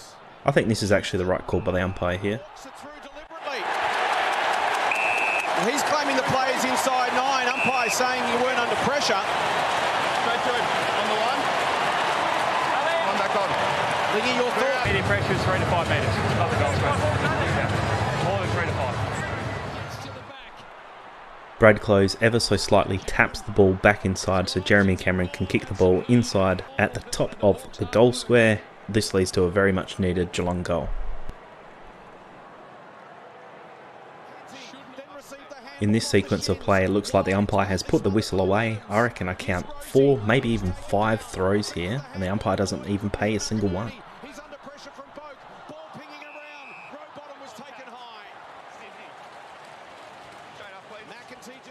Adam Chera's tackle on LDU is pretty awesome. He's just got to be careful that he doesn't slam him on his head. You can high at some point here. Just slightly earlier than that. Mycheck takes an awesome grab here and then proceeds to absolutely hit the wrong side of the ball and just shank it completely. On their goal kicking in each of the last 3 years. To get it under 30 points. Hits the wrong side of the footy. Zerha takes a pretty easy mark on the lead. The game's not entirely over at this point, but the Kangaroos' inaccuracy in front of goal cost them big time, and this one doesn't even go through for a point. Cameron fakes him out with a wicked little step, and then at the end he says too small. They go inside 50. McInerney was at Hipwood. It's Hipwood. Cameron, what about that for a step? Have you ever seen anything like that? It takes 4 GWS forwards to kick her behind here, and Jesse Hogan is absolutely livid with them. I don't know, man. Maybe do something a little bit better instead of standing there waiting for the ball. Harry McKay goes for the check side banana and misses it completely. Just did not even put enough spin on it. Went out of bounds in the full easily. To try and bend this through. The banana doesn't bend enough. So still 3 goals. Jackson Mead takes a kick from 50 metres out and it looks like he kicks it true. They go to a score review and the umpires somehow don't find enough evidence to overturn this. When I was watching this one at home, I thought this was a clear goal. Score review. Umpire's call is touched behind. Please confirm. Robbie Fox on the line.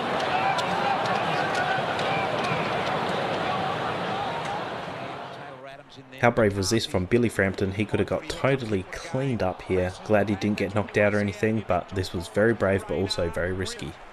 Brisbane at this end seems to be better. And that's the commitment from Hipwood there was fantastic. That's how to respond to all the talk during the week. Isaac Heaney also lines up for a goal and he too shanks the kick. As Sydney look to take control again, but he's got that one all wrong. This time the shank is provided to you by Jack Silvani. Jack Silvani feels like an important kick.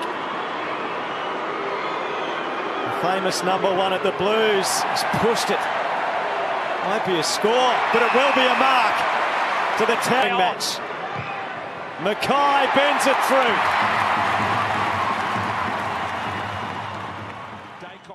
We're sharing it around this week. Now it's Jamie Elliott's turn to shank the kick, but to be fair, this one he was going for distance.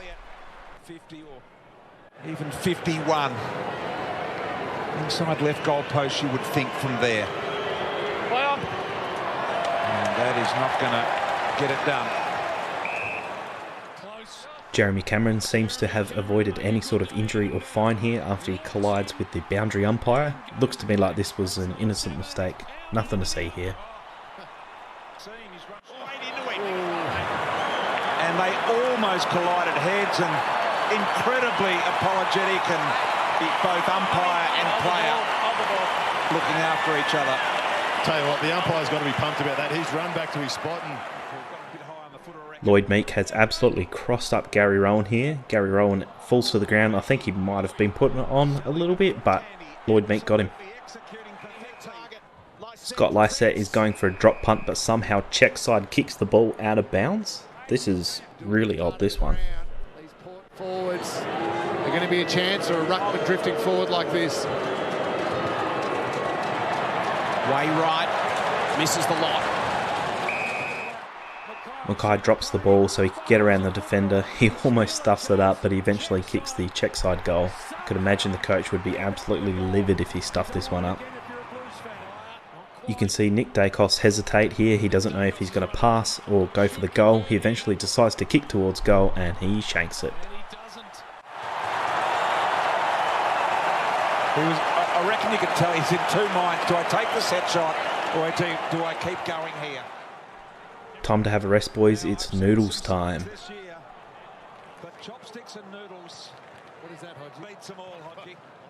After Paddy McCartan and Tom Marshall are going for the ball, Paddy McCartan slightly hits his head on the ground and somehow knocks himself out. I feel like this might be the very last time we see Paddy McCartan play AFL footy. Very sad to see.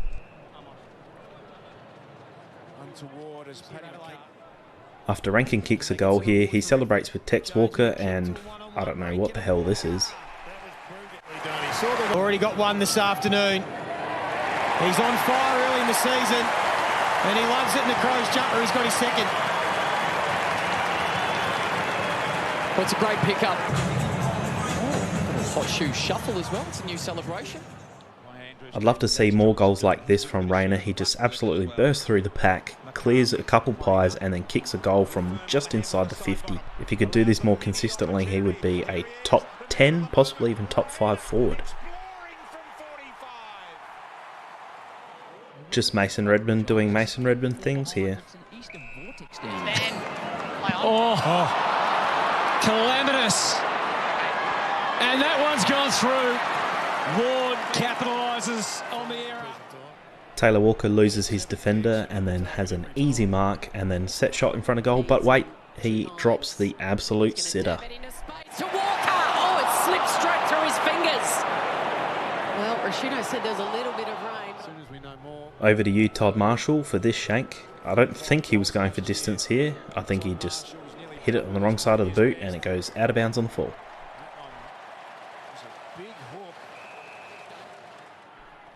Don't think there's a defensive player of the year or goal save of the year, but Tom Doedee is in the front running for this one, absolutely. Watch this scorpion kick, saves the goal. A mid-air hack. He loves it. What a grin. Highlights reel. Well, his dad is Dutch, which is where Doedee comes from. That's something a Dutch soccer player would do, surely. After Van Rooyen takes a mark, he gets the free kick, and the umpire's pee in the whistle has absolutely gone nuts.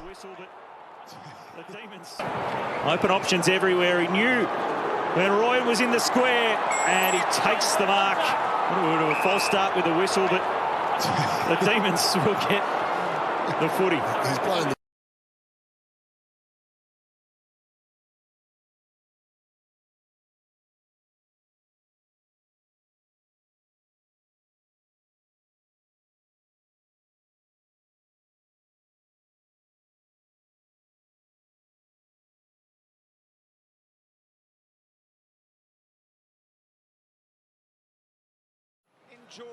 Thanks for watching, guys. If you would like to join the channel as a member, please click the join button there or in the description. It starts off as only $1.49 a month and it helps me out massively. If you would like to join, please click the join button. Alright, let's get to the video. Robbo's played for both these teams, but how's this sledge from Hodgie? Pretty brutal. Whoever was going to win, he reckons it's the Mitch Robertson Cup. Which means he has father-son to both clubs. And he's been sacked by both clubs, so the loser of the game gets the Mitch Robinson medal. Ben Keys leaves his arms out way too long, and the umpire tells him to put his arms down. He doesn't and gives away an easy 50-metre penalty. I'm okay with this one. But they're going to say it was actually a handball back to a teammate. Oh! And 50 metres has been given against Keys. Oh. And guys, just quickly. Daniel Rioli must be pretty lucky as he got a bit of bird poo on his Guernsey here. Billy Frampton's kicked this goal from about 53 metres out, and it takes the score review so long to determine this was a goal. He's actually had time to go and take a seat on the bench, and they celebrate from there.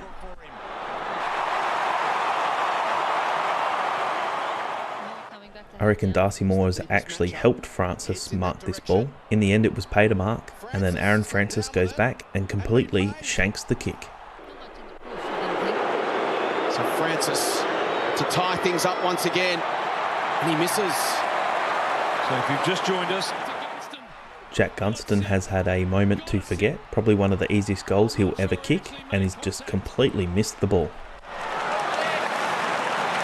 and I don't think it got over the line anyway, JB, but he missed at a complete airy. It just wouldn't set up that ball, would it? It was one of them ones that just kept running. A bit of confusion with this one. It didn't look like a 15-metre kick. Haywood marks the ball. Jordan Goey holds on. You can hear one umpire say play on, but it's paid a mark. And I guess ball don't lie because Haywood too shanks the kick. To extend Sydney's margin to 7 points. Slaughtered it to the left. Slid off the hand. Some of the goals this year are awesome. Watch this bicycle kick from Myercheck. This was awesome.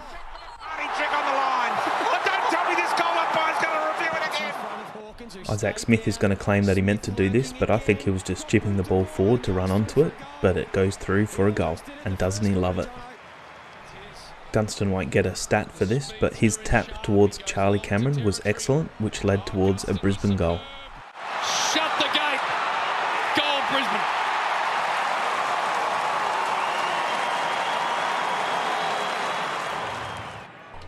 The game at this point is clearly won, but Jeremy Cameron still puts up an effort. This just shows how much he loves the game and loves the club. That's got to hurt too. Just launched himself from the side. Joe Danaher has booted this from 65 metres out. I wish I was able to boot it that far. What a bomb. Rams it from 55. What a kick from Danaher. Quaynor just says, "Move, Dacos. Your brother's better." Pendlebury in support. Sticks it out in front of Quaynor and Dacos. Dacos says keep coming, and then Quaynor ran straight through him.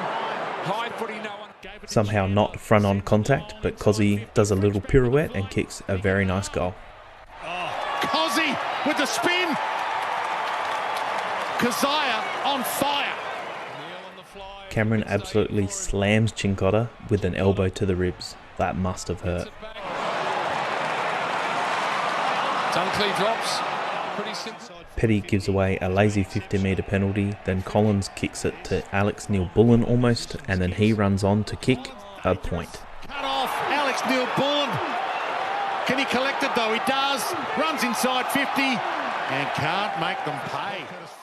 Filippo takes probably the mark of the round here for me. The landing looked like it would have hurt his bum pretty bad. Round away for Hunter Clark. Filippo! Oh, look at that! Saint Matthias! The awareness from the Bont here is excellent. He's tackled. You can see that he makes eye contact with the umpire. The umpire puts the whistle to the mouth. The Bont realises he's going to pay holding the ball, so he basically just throws the ball out and it's play on. Very quick and very heads up play here by the Bont. Umpire let it go a long time. Trelaw. A little umpire blunder here. You can see that the umpire pays this as a mark even before the mark was taken and then has to call play on. Drills it. Oh, it was paid. Shouldn't have been, but it was. Sharp. I think Van Rooyen will be in trouble for this one. It looks like he takes his eyes off the ball and then hits Ballard high. I would expect at least a week for this, or if not, a very hefty fine. This will make an appearance in the suspensions video as well. Thanks for watching. If you made it all the way to the end, please comment the Gold Coast Suns were robbed. Thanks for watching. See you next time.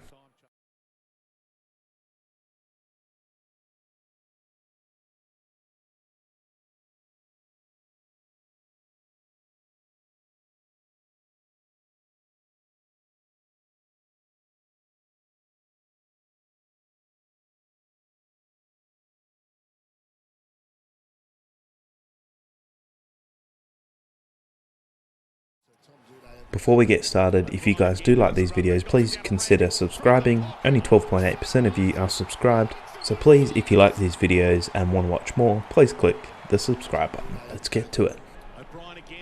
How many goals does Isaac Rankin have to kick before we can start calling it his pocket? I don't know if Eddie will like that. After Taylor Walker marks the ball, he pushes Harris Andrews and then he gets pushed back and completely flops. I'd like to see this removed out of the game, so I don't think he will, but I think a fine would be a good idea here.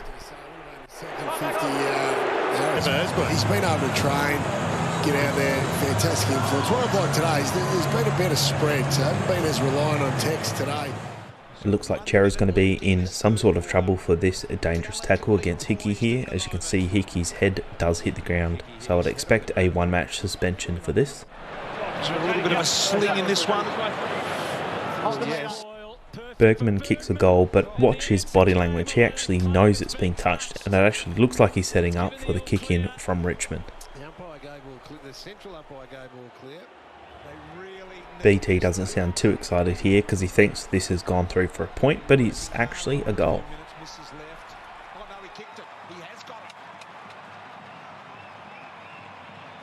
They really need this. They've been working hard in the last few minutes. Misses left. Oh no, he kicked it. He has got it. Butters receives the ball and can run inside forward 50, possibly either kicking the ball off or taking a shot at goal. He takes a shot at goal and completely misses everything. Do you think Butters could be in any sort of issue here for taking out the legs of Pickett? Last week this was a fine, but they could see the player running towards them. Here, I think this might be nothing. Cameron, who's very familiar with this ground, takes a snap kick at goal and he completely kicks the wrong side of the ball and this just goes up in the air. Sometimes you just get absolutely lucky. As you can see, Charlie Curnow falls to the ground and the ball just falls right in the breadbasket. This happens at the very start of the game, so you can't blame fatigue here, but Charlie Curnow just kicks straight into the man on the mark. I haven't seen this for a very long time. As we know, Daniel Rich is a massive kick of the ball and he kicks this one from probably 65-70 metres out. Does take a bounce, but it goes through for a goal. His left leg is amazing. Could Sinclair be in a bit of trouble for this dumping tackle on Will Day?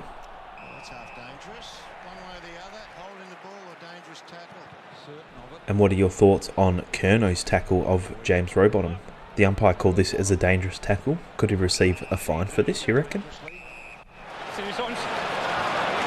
result, free kick. Does anyone know the story behind Caleb Sarong and Christian Petrarca? Why were they going at each other all night? It was for minor things like this, but they were just in each other's face for the whole day. Harry Mackay doing Harry Mackay things. He completely shanks the kick on the left-hand side. I don't know why, but it just seems that when he's kicking from the left, he always shanks it to the left.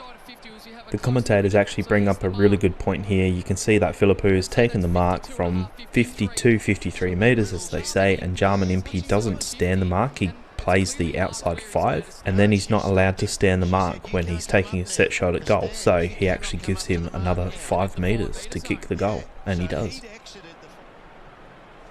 This seemed to be the week of dangerous tackles. As you can see, Laird slams Lachie Neale down to the ground. Do you reckon he'll receive a fine or possibly even a suspension for this? The very experienced Luke Bruce has also shanked the kick here. He's kicked the wrong side of the ball. How's the soccer skills here from Lukosius? Attacking 50 from Atkins. Ainsworth and the volley home! It's World Cup soccer in Darwin. Lukosius is third. King gets paid the free kick and then he pushes his defender and then he gets pushed back and again flops, but then James Sicily makes sure that he earns one. 50 metres for the push by Blank on King. Well done to him. James has given a second one. Tearing the hair out of the coach's box. Fritsch and Spargo get in each other's way and spoil the mark against each other, I guess. And then I guess this has put him off enough, so Fritsch misses the kick at goal. Toby Nankervis has forgotten which team he plays for as he's just handballed this straight to Connor Rozee. Very odd. Aaron Norton is also another player who's very good at shanking the kick as he completely misses everything here. Can anyone explain this joke to me? After Nick Blakey kicks the goal, the Lizard, the commentators say that he openly admits he doesn't have any coat hangers in his house. What does that mean?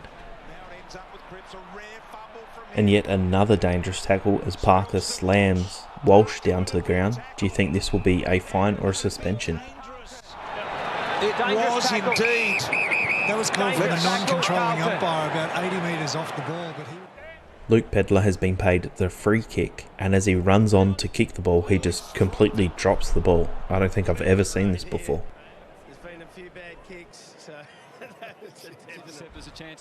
Yeah, I know you're Christian Petrarca, but look how much time and space he has, and so many players in the forward 50, and he decides to kick it 60 metres out of bounds on the full. Got to do better than that. This time last year, Cozzy Pickett would have absolutely slammed Brayshaw here, but he's well aware he doesn't want to miss a week for this. Cozzy Pickett got the bounce of his life as it bounces straight over the head of the defender and goes through for a goal. Pickett from the pocket! Cozzy to get things going! Radicalia says, "Don't worry boys, I've got this kick in the bag," and then proceeds to shank this ball. I know he's going for distance, but this is a terrible shank. Hasn't kicked a goal this year, been playing in defence. Kicked 38 goals in his 70-game career. Only 4 games last year with injury. He launches it, but he launches it way, way wide. Sicily's going to be most likely missing a week after this head-high hit on Caminiti. Sicily overruns the ball and hits him head-high. I would say this is going to be a week. Another dangerous tackle here as O'Meara tackles Spargo down to the ground. I think Spargo actually does contribute to this. It looks like he actually sort of jumps to the side a little bit. Either way, do you think this will be a fine or a suspension?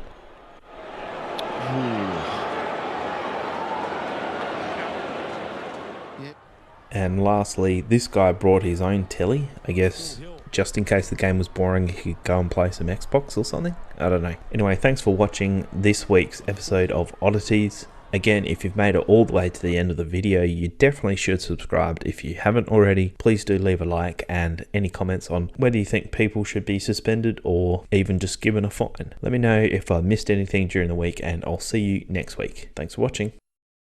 Hello and welcome to the Week 2 Oddities. There were some absolute stinker calls this week. Only the 2 games, of course. Somehow, Lachie Jones has given away a free. If anything, I thought he probably deserved to get a free, but they both had eyes for the ball and spoiled each other, sort of just ran into each other's path. If anything, this should just be called play on. Definitely not a free against Jones. I think that's pretty stiff.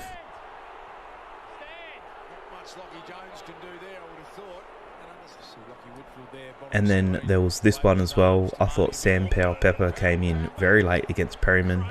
I thought that usually this would have been paid a 50-metre penalty. For some reason on the night it wasn't. Umpires just paid a mark and nothing else. But he's very late. Surprised it wasn't 50. I don't know. Probably just a bad call. Bedford gets the goal and you can see he runs away from everyone, even Aaliyah, and he looks like he's going to go in for an easy shot at goal, but you just watch the way that he drops the ball. I don't know if he loses grip or what, but he sort of just pops the kick up a little bit and he misses a very easy one. In the end, didn't have an effect on the game, so oh well. BT has totally malfunctioned and turned into a snake. It's just sometimes slightly indicative of the non... Out of the ruck, De Koning has kicked it the wrong way. Apparently he's done this several times throughout the year, but luckily for him, this time Sard was there to clean up his mess. 2 of the love childs of the AFL, Clayton Oliver kicks for goal, and somehow Max Gawn has tapped it back into play. No one else touched it but him, so he stopped the goal. Take a look at the time and the score. This was an extremely important goal. It would have won them the game. I remember when Asava Radaglia did this maybe 2-3 years ago, and he got absolutely roasted for this. Now Gawn's done it and everyone's been very quiet, which is quite interesting. What do you think? Would have Melbourne won if this went through for a goal? I'm sure Jesse Hogan would love to have this one back, as he's missed a very easy shot here. I can already hear the Chief yelling at me through the TV.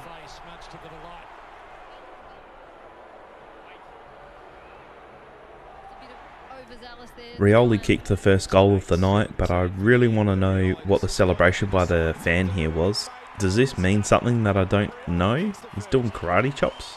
Does anyone know what this is?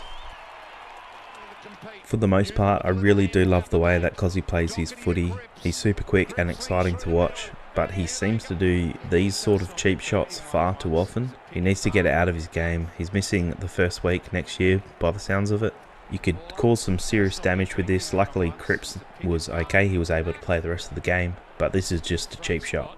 I'm going to play this clip 2 times in a row, but just watch the effort from the Port players, especially Lysette, Houston and then Jones in the other end.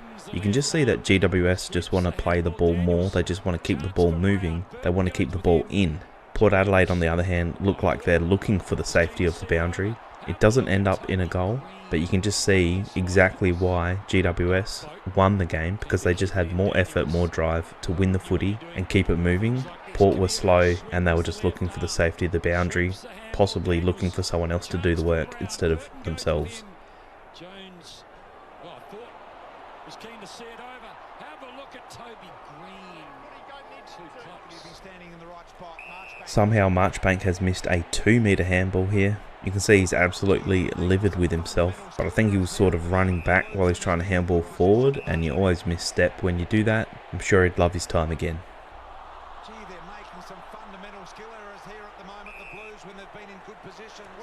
Again, Melbourne had so many chances to win this game, so it's not exactly 1 point where they lost it, but you can see that McVie here had the chance to spoil Doherty. He looks like he's going for the intercept mark or the spoil to punch it. I remember learning as a junior, even in basketball, is if there's a ball like this and you know the game's on the line, you either have to kill the ball, make sure you do, and possibly take out the player, or make sure that you just stand the mark and defend. They were pretty much your 2 options that he had to do, and he did neither. And then Carlton go forward and kick the winning goal. What do you think? Never back down, never what?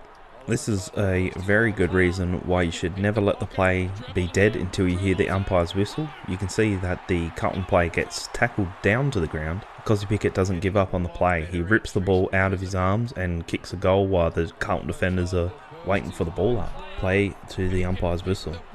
Do you think Melbourne did this on purpose? There was probably 5 or 6 rucks from boundary throw-ins where there was no Melbourne ruck. You could actually see Christian Petrarca get very angry, upset that the umpire wouldn't allow him to be the ruck. But for some reason Gawn wasn't in there at all times. And if it wasn't him, then I think it was McDonald. But I reckon there was about 5 or 6 times where they had just had no ruck at all. How was this goal by Petrarca? You can see that he gets the ball and it looks like he's going to play on, then he realises the defender's right in front of him, so he stops, but the umpire's already called play on, but it doesn't matter, kicks a goal anyway. Yet another Pickett clip from this game. I'm not entirely sure what was going through his head, whether he was just trying to be physical, but he's just given away a clear free kick right in front of the umpire. This is just so dumb in a final. He needs to be better than this. A quick little shank here from Sam Powell-Pepper, especially when Port needed it. Maybe not a goal, but I mean, you have to do better than this. Melbourne clearly came out with an intent to be physical with the opposition, and you can see here after the ball's gone out, you can see Sparrow just grab Walsh's jumper and rip him down to the ground. Unfortunately, he's hit his head on the scoreboard. Well, not the scoreboard, the little sideline advertising thing, and those things are extremely spiky, so that would have actually really hurt the top of his head. I haven't seen if he'll cop a fine for this, but he might. Usually when they push him into the boundary like that, they do cop a fine. Tom Green has given away a free kick for an elbow to the guts of Connor O'Zee. I haven't had a chance to look at the suspensions and everything, but I would expect this one to just be a fine. Again, I haven't actually seen what's happened with the suspensions, but I wouldn't be surprised if Viney actually gets a week for this. They sort of swept this one under the rug a little bit, but you can see he overruns the ball, makes head-high contact, he's chosen to bump. I think this is a textbook 1 week suspension for Viney, but knowing how the commentators and everyone else around surrounding the game didn't make a big deal of it, I wouldn't be surprised if this is absolutely nothing. But you can definitely knock a bloke out doing this, so I think a week is about right.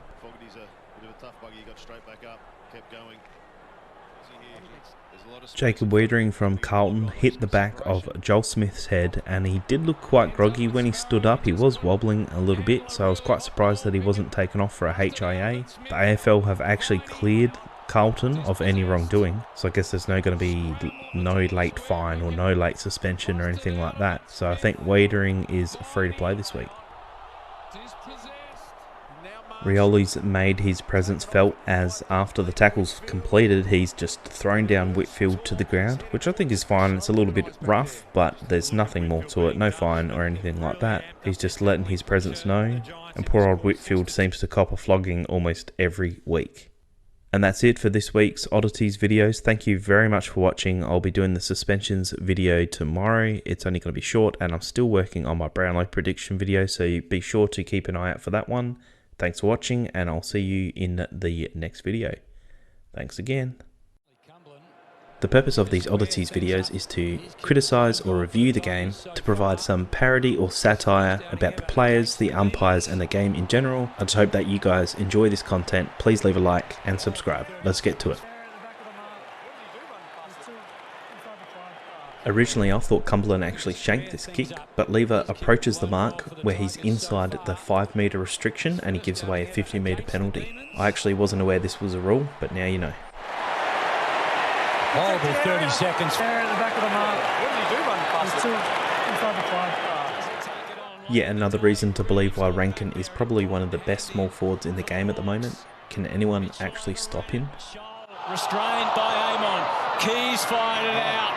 Rankin, if anyone can, yes, Isaac Rankin. Braden Maynard runs his full distance and then decides to kick the ball, but he shanks it on the inside of the boot, and Wiedemann makes him pay big time.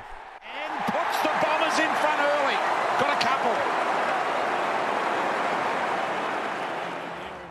If I hit the point post like my check did here, I'd be out for at least a week. Caleb Sarong gets paid the advantage, and he has multiple options here, plenty of time, and then somehow shanks the kick out of bounds on the full. After the Collingwood supporter disrespects Langford by dropping the ball right in front of him, Langford goes back and kicks the goal and lets him know about it. This is wicked. Around the corner for his second. It is there. Nash lays the tackle of the year on Saligo here, absolutely dumps him. Perfectly legal tackle too. This is great to see. From Connor Nash. What a tackle. Wow. Saligo. Wasn't a bad effort for Green. That was heavy. The fourth umpire has become very handy here in this situation as Cosley Pickett throws down short, gives away a free kick. In the past the umpire might not have seen this one. It's a good call in the end. I think it may be against Pickett off the top of the square. Those Vegas magicians who just sort of dusted it off quickly. Fritsch. New Bullen. Richmond free kick up the ground. Richmond free kick up the ground. I think it was against. I think it may be against Pickett off the top of the square. No idea how this wasn't paid a 50-metre penalty. He runs over the mark by at least 2 metres. Really strange non-call here. Gee whiz. And the crowd are onto it. Well, the umpire, I don't think he called stand as quickly as he probably should have. With comments like this, maybe we might need to do a drug test on BT.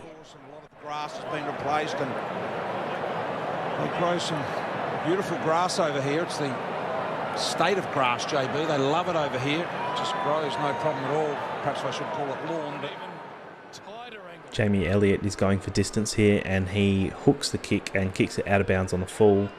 This was an absolute shocker. Now it's Max Gawn's turn to shank the kick. He has plenty of room and time to line up the kick. Kick from 50, it's a difficult kick, but he's kicked it clearly out of bounds on the full. He might have a shot, Max. Runs to 50. And he's had a bit of a hook again out of bounds on the full. Charlie Cameron kicks potentially goal of the year here. The next question, like the commentators say, did he mean it? The Gunston pocket, and Gunston collects it off hands this time. Charlie Cameron, did he get a toe on that? It would be a miracle goal from Charlie. After kicking a goal, Taylor Walker runs into the umpire. This was very similar to the Jeremy Cameron one. I don't think there'll be anything to see here.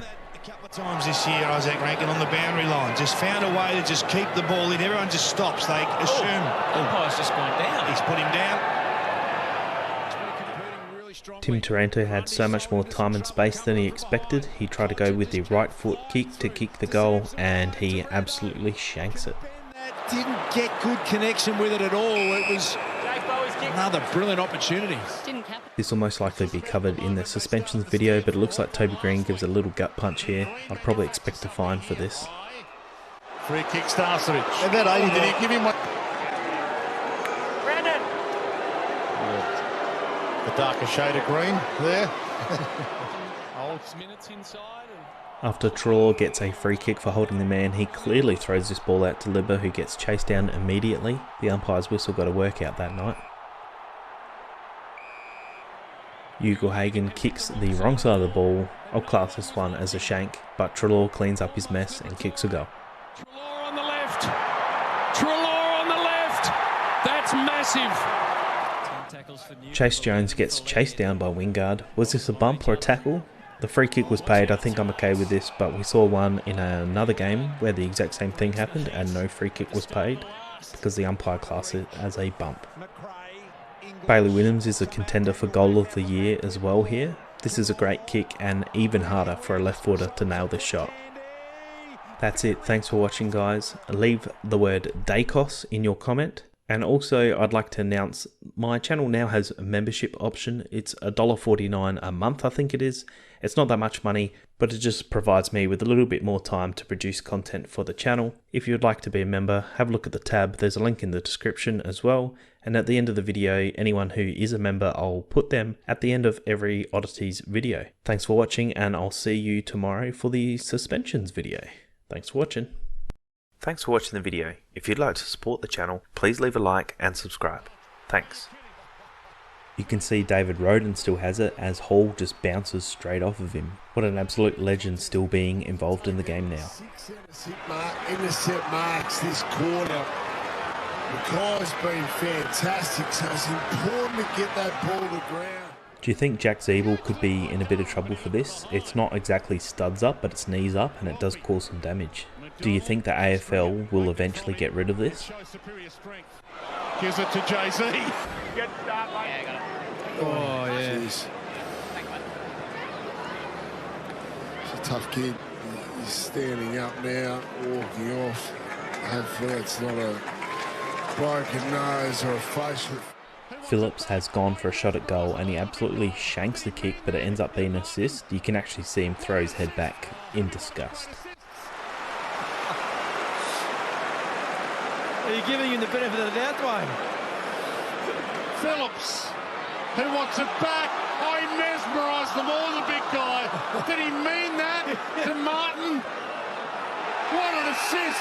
Going to be one of the greatest. Nick Martin was paid a free kick for a trip here. I don't know if you can see the trip, but I definitely couldn't. I guess eventually we'll find out if someone ends up with a fine or not. But this seems like a very soft free kick. I didn't see the trip. I think he just tripped over his own feet.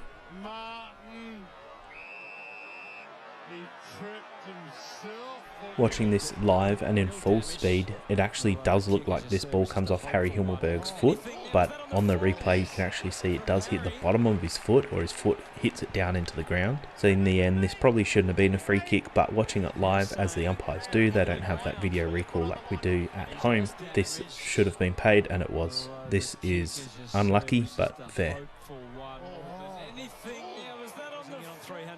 Jack Riewoldt almost had a fumble to remember as he handballs the ball towards Judson Clark, I think it is, and he completely misses the handball. Luckily for him, there's no defenders in the way, so Jack just gets the ball and kicks the goal anyway. I expect Rosas to be getting a fine for this trip on Wayne Millerer. Nothing more but a fine. Millerer to Michaelani, and the switch is on. Murray. You can see Will Powell gets a ball straight to the face thanks to a teammate. These absolutely hurt, and he actually went off with the blood rule because it made his nose bleed.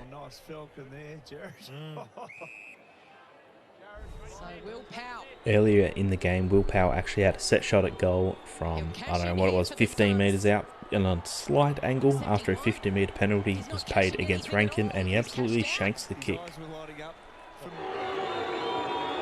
He'll cash in here for the Suns. Riley O'Brien must have been watching some Tommy Hawkins highlights recently as he takes it out of the ruck and kicks a very easy goal. How's that for the start? For big Riley O'Brien. You posted the latest there. O'Brien rips it out of the air and slots it. Blitzars has had a set shot to forget as he completely shanks this kick.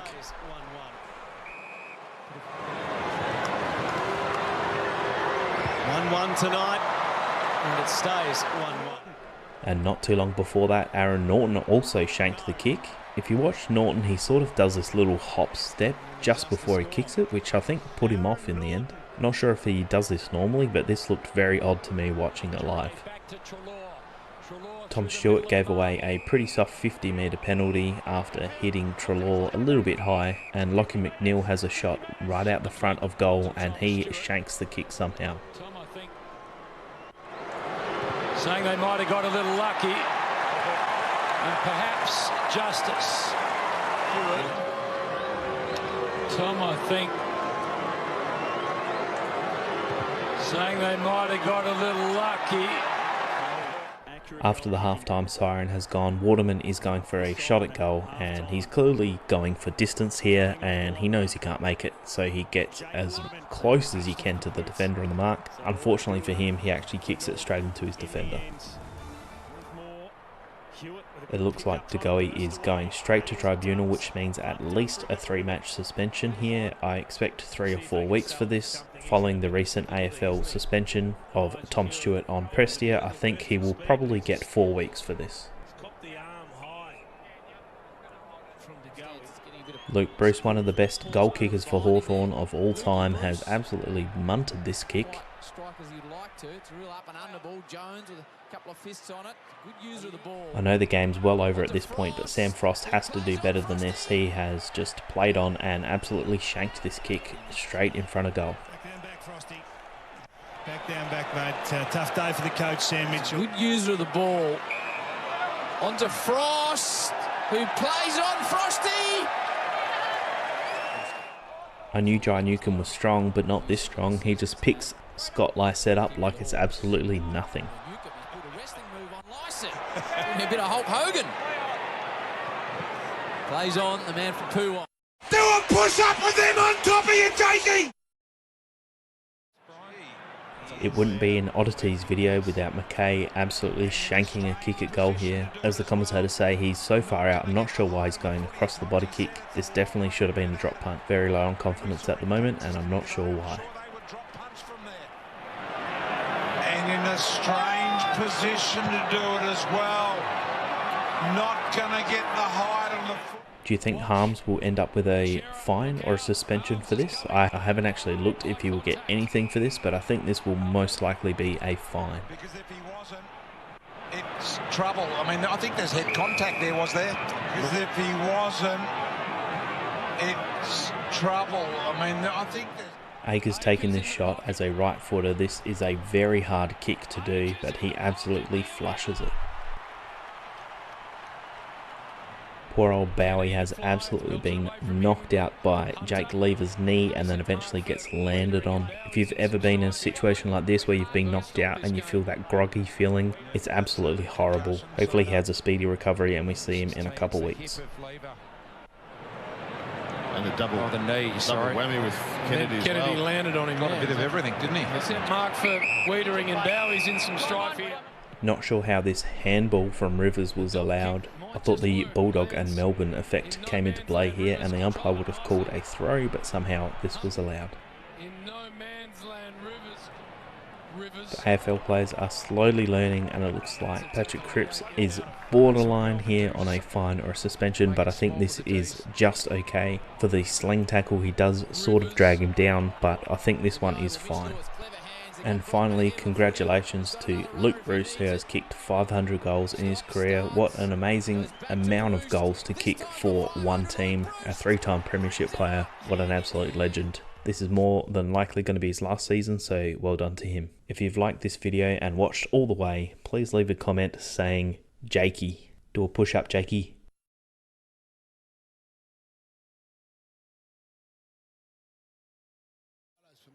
The purpose of these Oddities videos is to criticise or review the game, to provide some parody or satire about the players, the umpires and the game in general. I just hope that you guys enjoy this content. Please leave a like and subscribe. Let's get to it.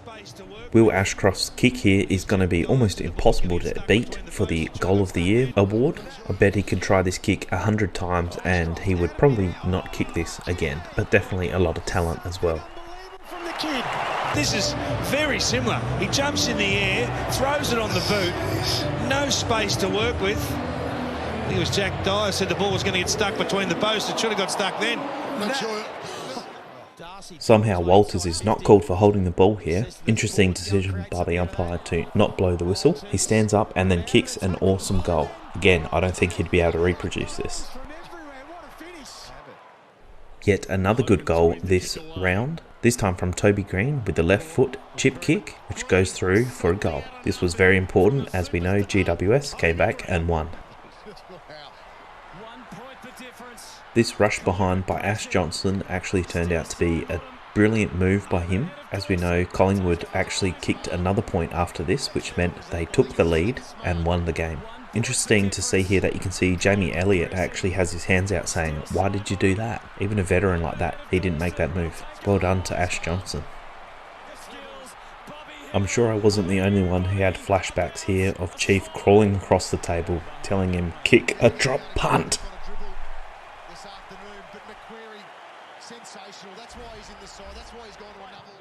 This whole sequence was extremely odd. You can see the St Kilda player actually does go to play on. Usually the umpire calls play on. Dan Houston is very slow to get back on the mark and stand. And he actually gives away a 50-metre penalty for dissent of all things. This fake and then check side by Rankin was yet another great goal by him.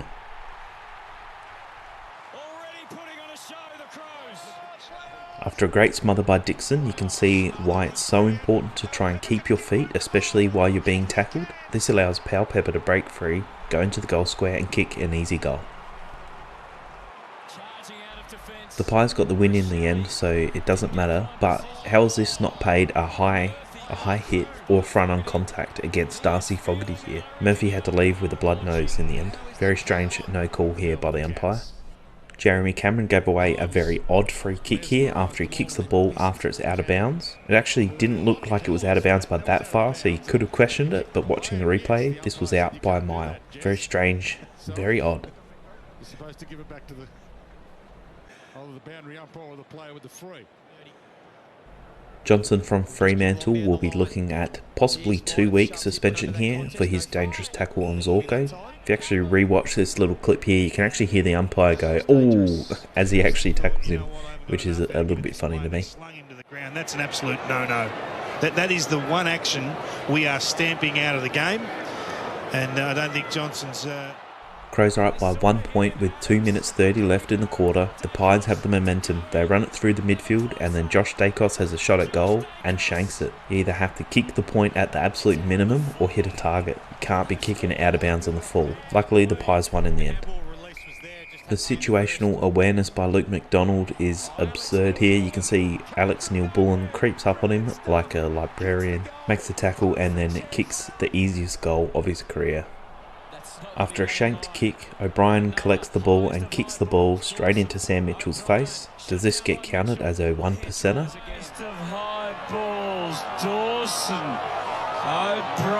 After Stevenson gives away a free kick, he then gives away a 50-metre penalty for dissent, and he just won't let it go, and Razor A pays another 50-metre penalty. This would be an absolute coach killer. You just got to tell him, shut up. When has an umpire ever changed their mind after making the decision? Just don't argue with them. Play another one. Play another one. At the start of the Saints and Port Adelaide game, it sounded like the umpire was squeezing a bird instead of blowing his whistle. I think they got this sorted in the end, but it was quite a few minutes of a very high-pitched squeal every time the umpire was trying to blow his whistle. An all too easy fake for Rioli and then leads to a wicked goal. Coming through was Rosie. Rioli, look out! What about that? What about the Candyman? Do the Hawthorn defenders not know who JJ is? Why do they give him so much room here that he can run from inside the centre square to almost 50 metres without anyone checking him? This leads to a very easy Bulldogs goal. And that's it for this week. Thank you very much for watching. If you're not yet a channel member and you would like to be, click the join button and join us in some private conversations. And a big thank you to everyone who has joined the membership. I'll put your names on the screen now. Cheers, and I'll see you in the next one. Oh, and Nick Newman is the code word for today. Thanks. Welcome back to AFL Round 10 Oddities. Have a look at the time, and I cannot believe this was paid. I mean, it's in the rulebook, so it makes sense, but this close in the game, what a massive mistake by North Melbourne to give away this free kick and 50-metre penalty, which results in Sydney kicking a goal, and then it's game over. What was Clary thinking here? There was no way he was going to even contest that ball. He's just hit Wines front on and the umpire's right there. And that's in his defensive 50, so now Port have a shot at goal. I guess luckily for him, Ollie Wines does miss. Half time, they're going to be in unfamiliar territory here, Melbourne. So only twice since the start of last year. Curtis has put his name in the ring for his chance to win Goal of the Year here. He fends off 2 defenders and kicks an awesome goal from the boundary line. What an amazing goal. Lines it up from the pocket! Oh, that's as good as you'll see! McCreary shanks the ball here, but Ash Johnson's got his back, and I guess Pitnet's back too, really. Johnson! What he just achieved. And he's winded as a result as well. Butters had a night to remember, but this was a kick to forget as he absolutely hits the wrong side of the ball. This is very lucky he didn't go out of bounds on the full. He might have got a little lucky there, but it's his aggression. He hits the wrong side of the ball. He rushed the belly and out of play. It's about the only mistake he's made, but I knew we had some Irish imports playing the footy, but I didn't know we had this one. That is a clever tackle by Answorth. He could have cannoned into his back there, and he is fortunate, Conor McKenna. McGregor, we're talking about him. Yes, you've got him on. Grundy slings Darcy Byrne-Jones to the ground and is paid a dangerous tackle here. I guess because he's thrown him to the ground, it is a dangerous tackle, but this seems pretty soft. Someone who's better than me at measuring a distance on Google Maps or whatever, can you figure out how long this kick was? Danaher's kicked this from the centre square to almost the 9 metre square inside the forward 50. Just by the eye, this looks like an 80 metre kick. Faked on Casbolt, ripped it out of the air and torps it long. Bring back the barrel, and Ballard read it to perfection. What an exciting game this was, and Durham takes the mark inside the goal square. He eventually kicks the goal with seconds left, and Essendon win. This was an awesome game to watch. A free kick was paid against Sam Powell-Pepper for blocking Max Gawn. Watch again. Apparently this is worth a free kick. This seemed very soft again to me. Just wait for the time. You can't block him getting off the ground. Melbourne free kick. And there's been a free as a result of that. Stand. We take him in the middle of the ground. On watching the replay, the umpire is on the wrong side of this mark, but it gets paid a mark, and as you can see from the replay, the ball actually hits the ground, yet it's still classed as a mark. Jaden Short, what a penetrating kick he is. Samson Ryan, Marlon Pickett looking really dangerous out the back. He's paid the mark. That's had a look at it, and I think they're going to tell the story. In one of the wettest footy games I've seen in quite a while. Watch this pick up by Jason Horne-Francis. This was awesome. You'd love someone like him on your team. Surprised he performed under such cold conditions. It looks like Hunter will be missing a week for this bump on Connor Rozee. Houston's had a good night. Oh, Hunter puts a real lick on Rozee. Now then, tackle. You're on report. As Latham lines up for goal, you can see he absolutely shanks the kick here, and this is probably one of the worst kicks for goal I've ever seen.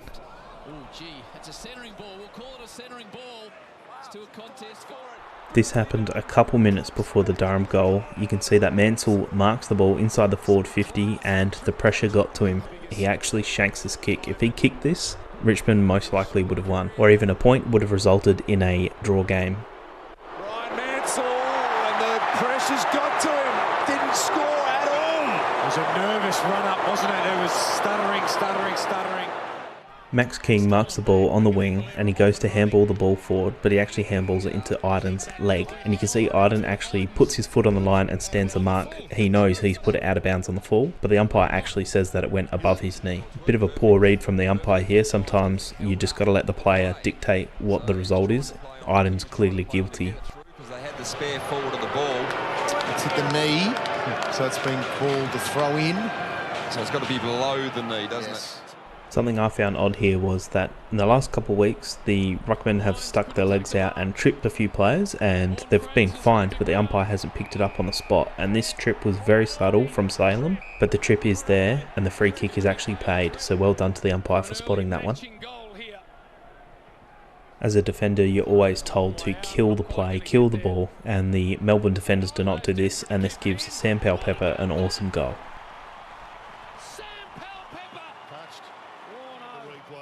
The 50-metre penalty is paid for a prohibited contact, and watch the replay here. This is probably one of the softest 50s you'll ever see. Free kicks. Calling a prohibitive contact, so just there. As Meek's coming in to probably lay a block, there's not a lot in that. And yet another soft 50-metre penalty here for a block against Max Gawn. Port Power obviously had a note to go after Max Gawn here, but this seems pretty soft for me. Finlayson tackles Van Rooyen, and then later a free kick is paid for Van Rooyen, strikes Finlayson. I haven't actually seen what comes of this, but I would expect this to be a fine. Thanks, boys. Thank you, Eric. Stand. That was it there, the little shove and then the retaliation. It's always the way. Again, I haven't seen if anything comes from this, but Viney absolutely smacks Jason Horne-Francis. A free kick is paid, but I'm not sure if this was a little bit extra to warrant a fine for a strike or not, but it was pretty harsh by Viney. Thank you. He had his head down, gathering the football. Thank you. Clear out, please.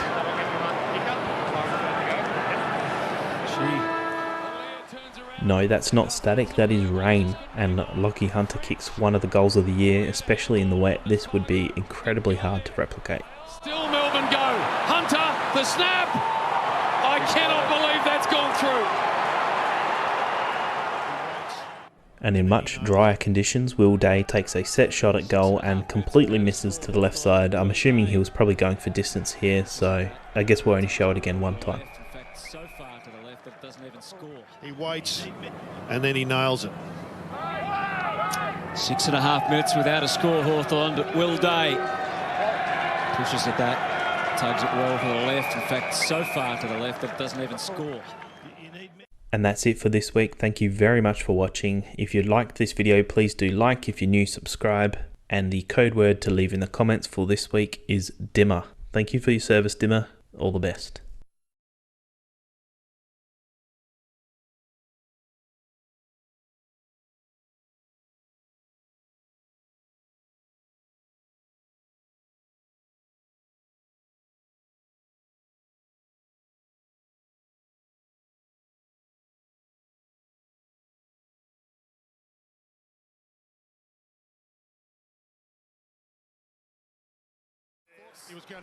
Hayden Core has been given 1 match suspension for his hit on Ollie Lord here. This is an absolute coach killer because he gave away a free pretty much straight in front of goal. At this point in the game where everything is so crucial, give away a free here would be absolutely frustrating.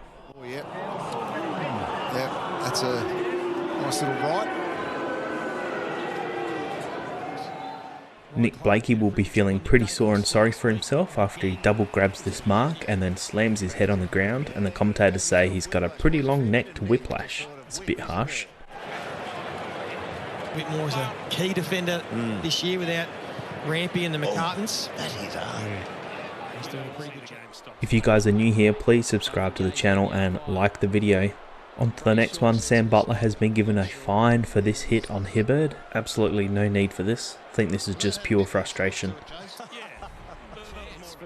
Yet another coach killer. Caminiti has the easy pass over the top to Owens to kick an easy goal. Instead he takes the bounce and then tries to pass it to him, but he actually kicks it to 2 Crows defenders. I would be furious. He's seen enough. Why did I get back into coaching again? Somehow Chad Wingard finds some space, he evades a few defenders and then takes a somewhat easy goal, a little bit under pressure, and then somehow misses absolutely everything. Found space. Hard to believe. That was hard to believe what happened there. Gee, I reckon Dylan Moore missed a trick. Jai Newcomb, what a dirty player, has absolutely smashed Oliver in this confrontation here. If you actually have a look at the review, this is soft as butter. Got to do better than this, Oliver, surely. Prohibitive contact. Why doesn't it go to the person that was hit, Gary? Why does it go to the ruckman? The ruckman will be happy with it. He gets a free snap. All up. If you have a look right-hand side of the circle, you can see Newcomb. Oh, my goodness. Gary. Must have got him in a really sensitive spot, Jason. The game's already over at this point, but Dre has an easy running goal here and somehow absolutely shanks the kick.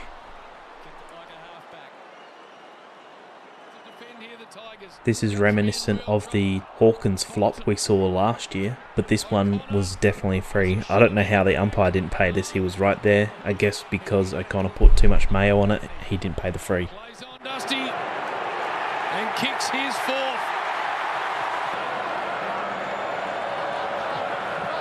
Yeah, it looks like 2 hands in the back. He's probably got a fair case there, BT. Yeah. Just a little bit of a shove. Jake Waterman cops some friendly fire here as he gets a ball to the face. Ouch. For Jake Waterman from in the firing line. Oh. Ginnivan kicks the ball forward, I'm assuming towards the advantage of another forward, and it just keeps bouncing and goes through for a goal. This is a very odd goal, and you can see by his reaction he probably didn't mean to kick a goal here. Goal! He didn't mean, but he'll take. And he sized it up. Grindmize sells the candy really awesomely here, but unfortunately cannot finish with a goal. It's very close, but the candy was awesome. Just misses. Yeah, the candy was nice, JB. Tom Jonas was probably centimetres away from getting another suspension here for his almost high hit on Cam Zurhaar. Two absolute balls going at it. Love to see it.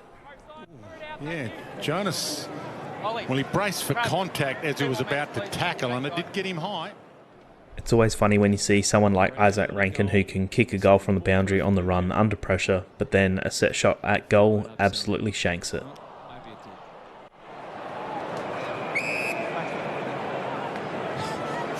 As for the lip readers out there. Did I miss the memo? Does Tom Jonas absolutely hate North Melbourne here? He just cleans up Stevenson here. Clean hit, but this was awesome. You love to see clean hits like this. Huge Dwayne. Made sure he wasn't staying in play, that's for sure. That's one. Yep, and that one was legal. Goldstein. Jonas again takes a kick from basically the 50-metre mark here, almost off one step, just absolutely bombs it and it goes through for a goal. Only his second goal in his career. Pretty impressive, really. Extremely poor kick in here from Burton, and it's turned over, and the North Melbourne eventually score the goal. While the game was in the balance here, this was a pretty bad turnover, but in the end Port Adelaide make North Melbourne pay. I'm surprised Murphy didn't get a misconduct charge for this, as he just completely dacks him for no good reason. This was not in the play, it was after the play, after the ball's out of bounds. It might be worth a fine. Roo and everyone else included didn't know Patrick Parnell could actually get up and take a mark like this. This possibly contender for mark of the week, not mark of the year, but it's a pretty good mark. Very impressive. Let's have another look at it. Oh, yes, please. Curtis takes a good mark, and he has the chance to drop punt or kick across the body, and he chooses the latter and then absolutely hits the wrong side of the ball, and this goes out of bounds on the full. I can feel the Chief coming through the TV. Deep breath to continue the fight back. Wow. It's hard to believe.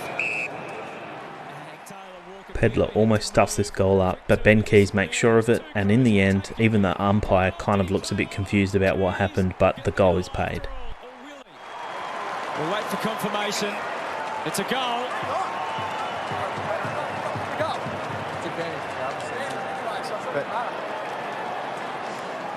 Did his own umpiring there, Keys. Pedler had so much more time and space here, but he goes to the check side and then absolutely shanks the kick in the first quarter, and this was one of two shanks in the very first quarter. McDonald was pretty late with the spoil here on Powell Pepper, but was this worth a 50-metre penalty? I'm not entirely sure. The umpire said he was holding his ground, so and let's see where the 50 comes from this. Well, the 50 was, he said the spoil was just late, dragged it out of his hand post the mark being taken. Fair enough. This is the second one that I was talking about. Saligo has a shot at goal, and he too shanks the kick.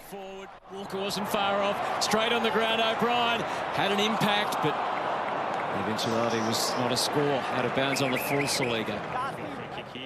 The camera zoomed in on Shuey at the wrong time. Did you pick a winner? I know the coaches say keep your eye on the ball, but Phil Thorpe takes this a little bit too literally. But all you can do is laugh. Yeah, he lost. It's like he was trying to put it into the back.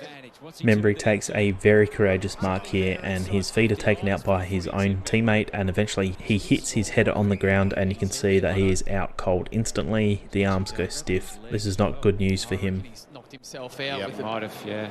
He's been on the ground, that hand. Let's see if the back of his head does go. He has his legs taken out by teammate. Oh, absolutely. Yep. Oh, yep. Thud. Watch his hand, as you called. Pretty impressive that Jack Hawkins is still playing football. I think BT meant to say his son, Tom Hawkins. Just a little slip of the tongue. Yanks it a little left, working back, and he may have just got it. He has.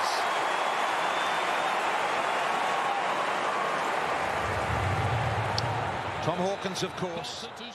Both the Richmond and Cats ruck were not ready for this throw-in by the umpire. I feel like this was very quick. The ball went out and it was probably about 10 seconds later the ball was thrown in. Very strange that the umpire didn't even call this back, as clearly both of them were not ready. Gee, there's no ruckman ready. Wow, the ruckman was still walking back to their mark. They weren't watching BT. They weren't. They were still going back to their mark, and the umpire just threw it straight in. Normally they give them a little bit of time. This probably should have been a free kick to Bobby Hill here, but then it wasn't paid a high tackle. So if it's not a high tackle, then he had enough time to get rid of it, so should have been holding the ball. But the umpire didn't pay either. That's pretty strange to me. Anyway, thanks for watching. That's the end of the episode. If you've liked it, please do like and subscribe if you're new. Leave a comment below of what your favourite Indigenous jumper is for next week. For me, I think the Saints is the best one for me. Leave your comment below, let me know what you think. And I'll see you in the suspension video in the next couple days. Thanks for watching.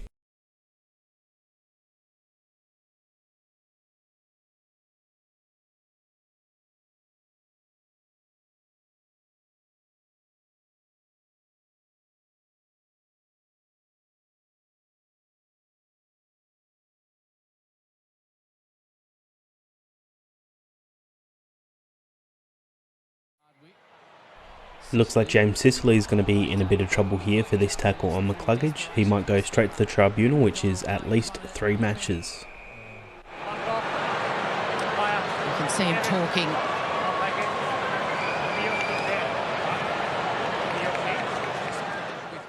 Does Goldie get a smother for this? Two ruckmen dance again, and Briggs rips out of the air. He kicked it into Goldie's foot. He smothered it with his boot.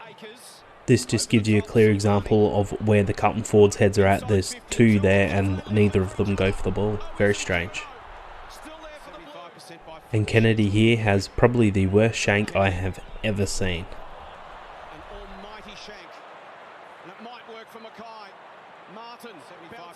In the last Oddities video, there were 24.2% of you who watched who were subscribed, so if you do like this sort of content, please leave a like and subscribe to see more of this type of content. Now let's get back to it. Can you tell us what the margin is, BT? 17-point margin now. Or is it 16? May in fact be 16. No, 17. I know a lot of people think that Port Adelaide got the benefit of the umpires on the weekend, but how in the world was this not holding the ball?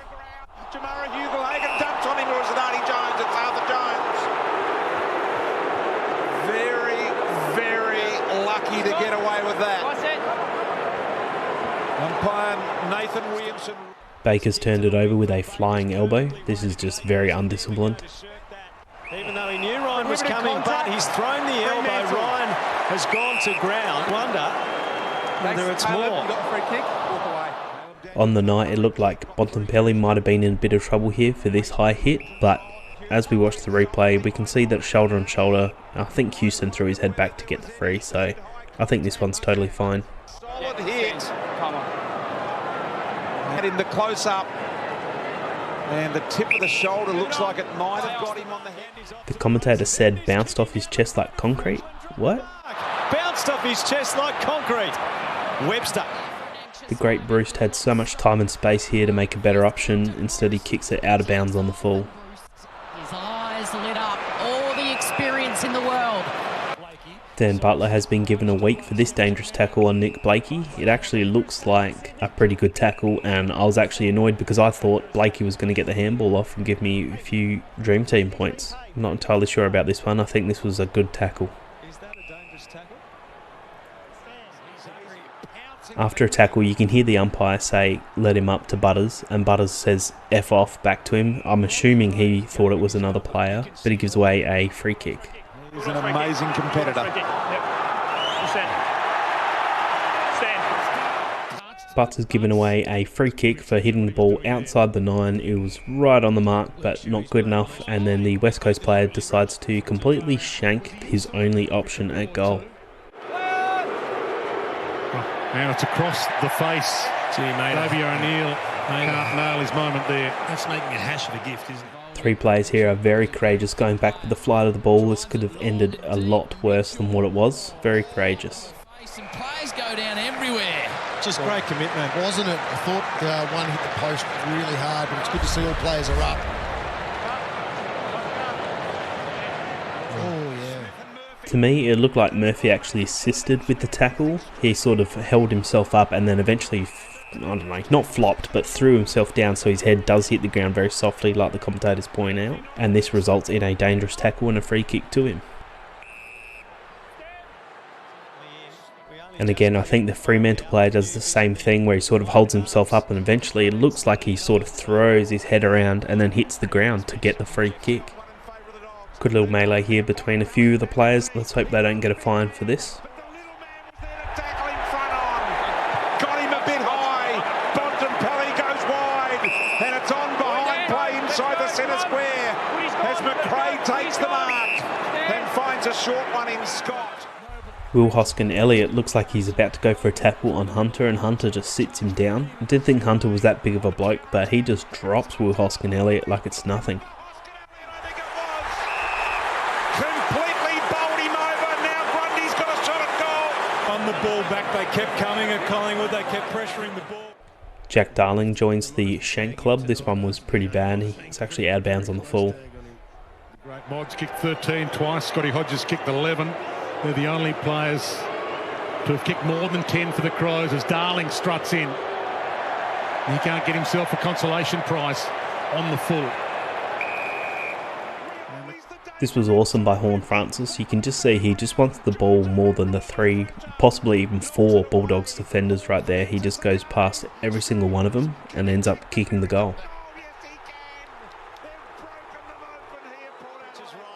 Looks like Mansell's going to be in a bit of trouble here for his high hit on James Aish. I'd probably expect at least a week for this.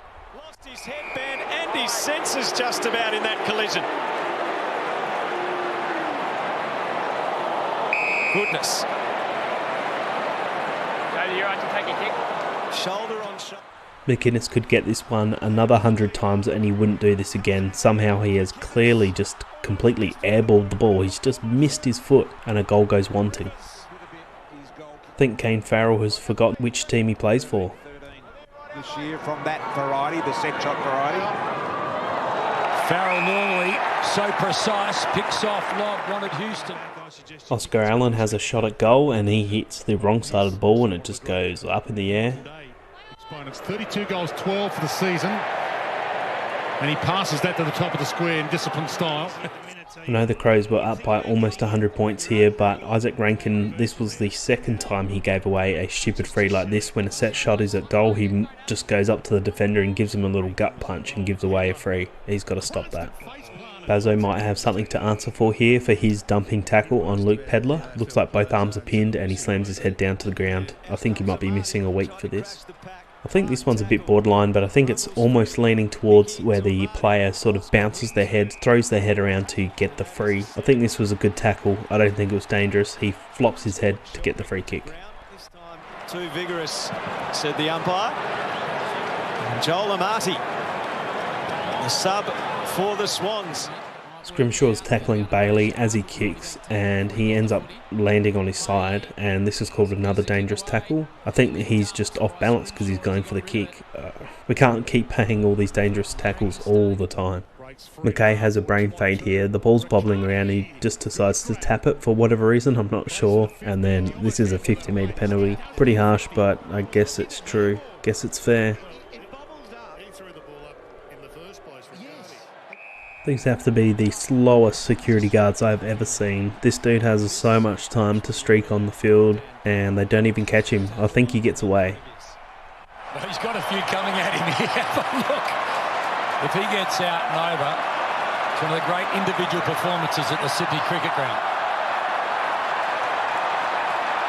There's more security guards than Buddy's 1,000. He's going to get out of here. Is that a picket fence? I think this is a definition of what an oddity is. The Swans were held scoreless at quarter time, apparently only the second time in their history. The last time was 1988. The day. since they were last.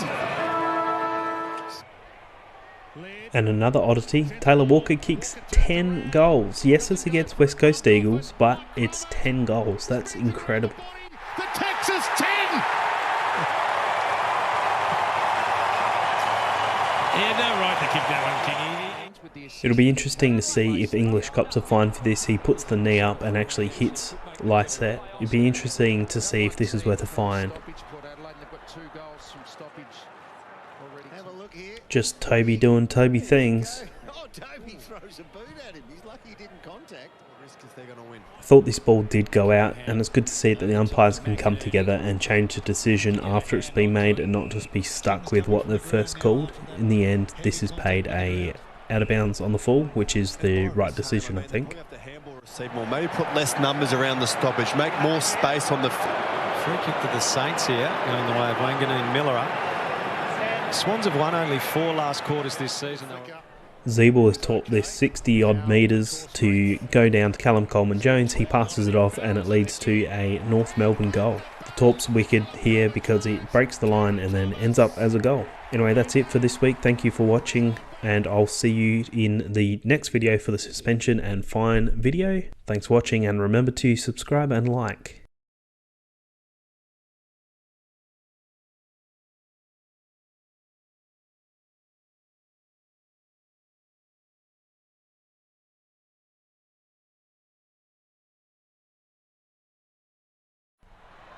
I've seen some pretty unlucky bounces in my time watching the AFL, but this one here by Joe Danaher has to be one of the most unlucky I've ever seen. As you can see, usually this would go through for a goal, but for some reason it bounces almost at right angles, and Salem's able to pick the ball up and continue play.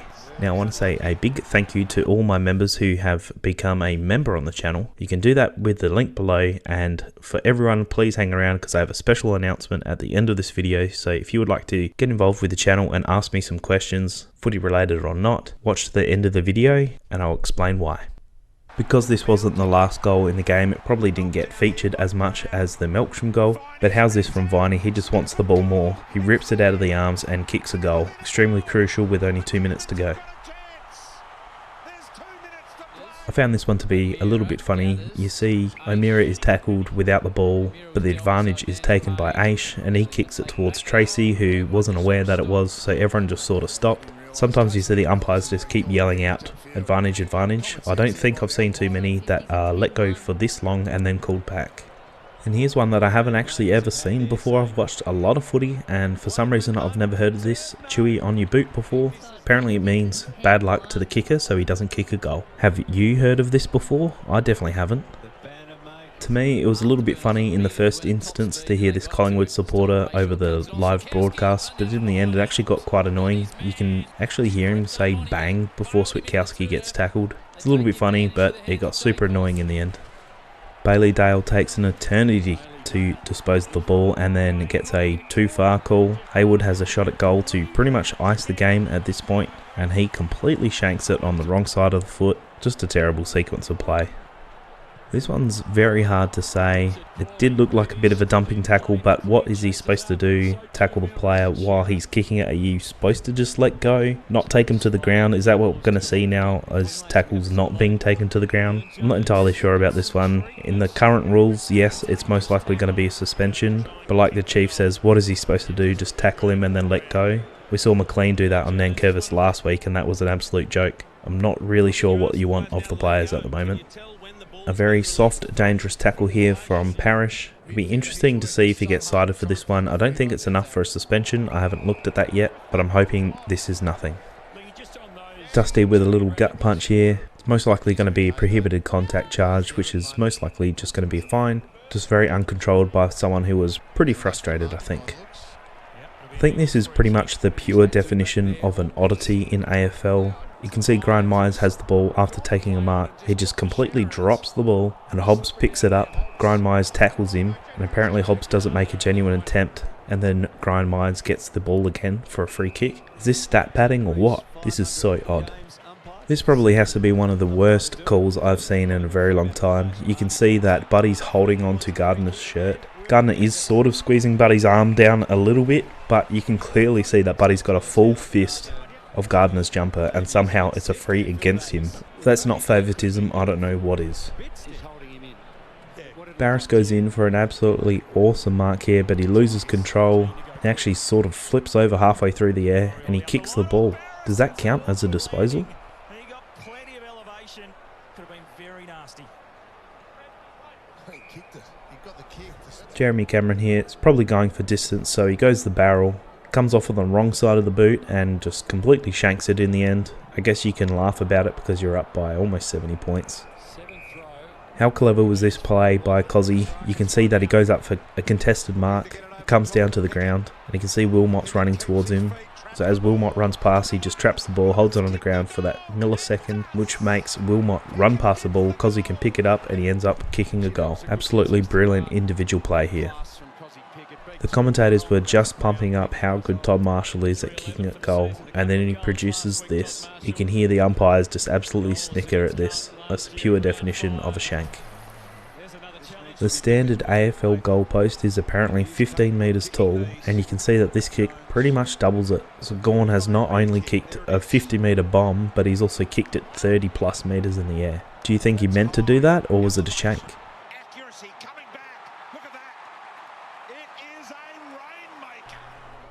Maynard definitely wanted his presence felt in this game. You can see that he absolutely cleans up Walters and then comes back for seconds on Switkowski. As the commentators say, you can see McDonald here is absolutely making no genuine attempt at handballing the ball, trying to get it out. He's just sort of punching the ball back into himself or into the ground. So I'm very glad that these ones actually get paid as holding the ball. No genuine attempt, just pay it. Will Hayward bumps McRae. It's a clean bump, and then you can see McRae's doing the exact same thing where he's sort of just handballing it into himself. You can see after that he does sort of make a little bit of a joke to the umpire and they both laugh. I think the umpire knew. I'm not sure who it is, but you can see that someone bumps Stevenson here, and then in the end you can see Sicily's been his usual pest self and he's just touching the hair of Stevenson. I think he's learnt to do these sort of things where it's not a fine, but he's just been an absolute pest. This sort of stuff is fine by me if he's not actually hurting anyone. I think this might be a contender for worst set shot at goal all year. I'm not sure how Ollie Lord gets a game after watching this, after watching his recent performance. I think he had like 5 set shots at goal and only 2 behinds. The rest were out of bounds on the full or just didn't even make the distance. Definitely not what you want in a key forward. This Sydney Swans runner has thrown the boot back to apparently Callum Mills, but you can see how close he actually gets to hitting the umpire. He's got to be very careful. Imagine if this hit the umpire, this would be a massive fine for the club. I think the best thing to do would be wait until there's a stop in the play and then return the boot. The pressure's on and you can see that Salem receives the ball, he picks it up and he sees defenders running to him, so he just slowly backs over the line, and I love this call. I think the umpires need to play this way more often. Insufficient intent for keeping the ball in play. Defenders do this all the time and it's super annoying, gives them the advantage. I want to see this paid more. Van Rooyen either gets a push here or he completely flops. I can't really tell. There was no massive replays of this one, but I feel like it has to be 2 things. It's either a free or the AFL admit that they got it wrong, or I guess the other option, the third option, is to give him a fine for flopping. What are your thoughts on that? Is that a little bit too far? Well, Tex is back on the ground route. Yeah, he sure is, and they need something shortly from Tex. I'm sorry, did you just say that Tex was back on the field and then your cameraman called you out by looking at Tex who's on the bench? What's going on here, guys? For some reason, Wiedering didn't kill the ball here. He keeps it in play, and then Port Adelaide are able to kick a goal. Very strange decision. He might have fumbled it a little bit, but all he had to do was get the fingers on it and just tap it over the line, and it would have been a behind instead of a goal. How beautiful is this pickup by Mason Redmond? To do this at full pelt is pretty awesome to see. I haven't seen the injury report or the MRO's report on this, but it does look like Brayshaw's head does make contact with the ground, so do you think Rayner will be in a little bit of trouble here, either a fine or a suspension? What do you think? And now guys, for the big thank you, I have a new phone number here which you can call. It'll go straight to voicemail and you can leave a message there. I want to start a new series where I talk about footy. You can give me a call. I won't be able to pick up, but you can leave a message and ask some questions. And in a new video series, I'm going to answer those questions. So if you would like to give me a call and have my opinion on any sort of various AFL topics, please do give the number a call. And I look forward to sort of a talkback show as well. So looking forward to it. Thank you for watching, and I'll see you next week. Thanks for watching. Hello and welcome to AFL Oddities episode 21 of the 2023 season. In this video you can see Dangerfield dives on the ball. He does sort of half get up. Ollie Wines comes in. Dangerfield gets on his back. The umpire thinks Dangerfield hasn't done enough to dispose of the ball and therefore calls a hold on the ball against Dangerfield. What do you think about that one? Do you think it was a hold on the ball call against Dangerfield? Watching it on the night, I actually thought that Ollie Wines would have been paid a holding the ball free against him, so Dangerfield would have got the free, but I guess the umpire saw this differently. No, the video is fine. This isn't me. This is the Fox Footy stream for quite a bit of the Adelaide and the Gold Coast Suns game. I'm not entirely sure what was going on. They clearly had technical difficulties. The cool thing that I don't think I've ever seen before is this coloured bar. I don't know what it's called. Leave a comment below if you know what it's called. And this little whale that bounces around the screen. I've never seen that before. Cozzy Pickett's a chance for goal of the year here as he breaks Jack Zeebel's ankles. The old man is just far too slow for someone as quick as Cozzy Pickett.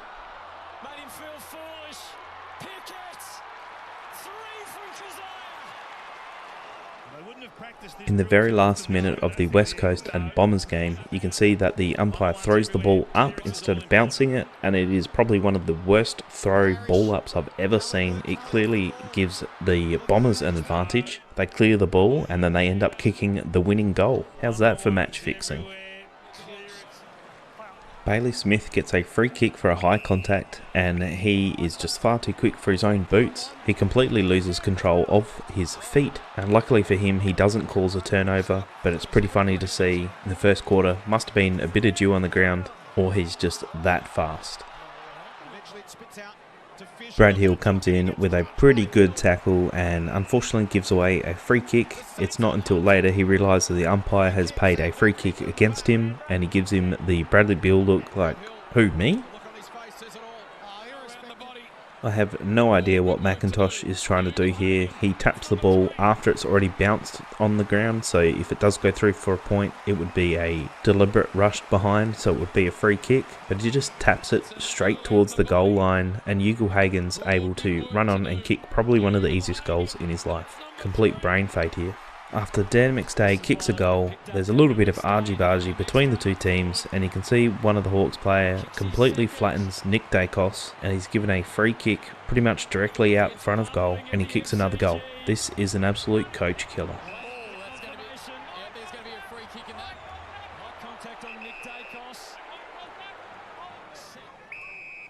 You can see the massive confusion a wrong direction pointed free kick can be in the game of AFL. Anyone can make it, and it's an honest mistake, but you can see that all the players are running into the Saints forward line when it's actually a Carlton free kick. The umpire's just pointed the wrong way. Nothing more to it, just found it quite interesting. I haven't looked yet, but I would imagine that there's going to be a few fines here for fighting, I guess, between the Crows and the Gold Coast Suns. I'm not entirely sure if there's any sort of background behind this, but there was a fair bit of niggle between the two teams. Does anyone know why these guys were fighting so much? Hinge taken down after he got rid of it. He's got to be careful. It's really on now. Yeah. King comes in, Roses is there. There wasn't a lot in. I think Hingy put a little bit of mayo on it just to make sure the free went down the line. Cheetahs is in there and Keane. Take a look at the score and take a look at the time. The poise to kick a goal from here, check side no less, is absolutely amazing, and it takes some serious balls to do this. What an absolute ripper goal from Frederick here. Is this another case of match fixing here between Richmond and Western Bulldogs? Not sure if Studi's actually done anything on this. That was a joke. But you can see that randomly the Bulldogs were given a point, and then about 10-15 seconds later there was a point taken off them. I guess that's what you get when you let the apprentice play with the scoreboard. Do you think McCreary will have anything to answer for his hit on Sicily here? And what we've seen so far this year, that should have been downfield. I don't think I've ever seen someone who is so consistently bad at kicking for goal kick so many goals and still get a game. I mean, he's kicked more AFL goals than me, but sometimes you just think, how does this guy play footy when his foot skills are either hot on or completely trash? Not entirely sure if Marlon Pickett deserves a fine here, but the commentators just need to reel it back a little bit. They're a little bit unhinged here with some of their comments, which I will play for you. They do say that the fan should be banned for life. I think that's pretty extreme for a non-violent attack or touch on a player. And also they're congratulating Pickett for not punching the guy. That seems a little extreme to me as well.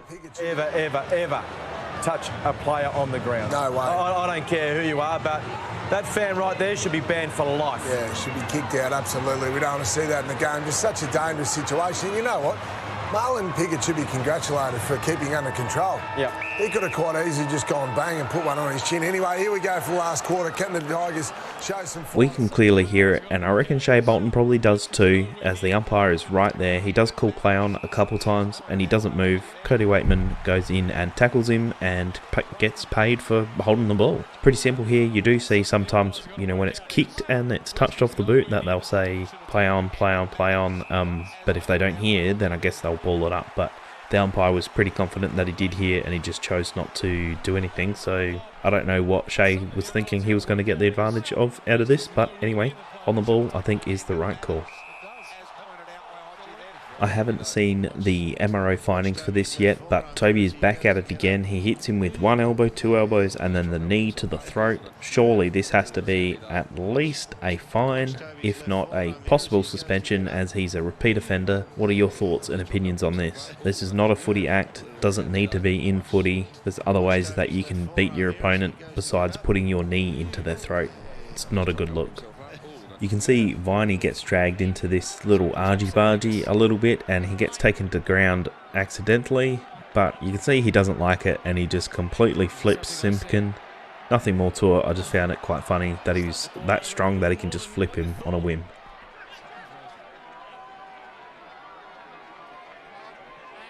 Is it something I said? Would have you paid this as a mark? Watching it live, I actually did think this was a mark, but watching in slow-mo, I'm not entirely sure. What would have you called?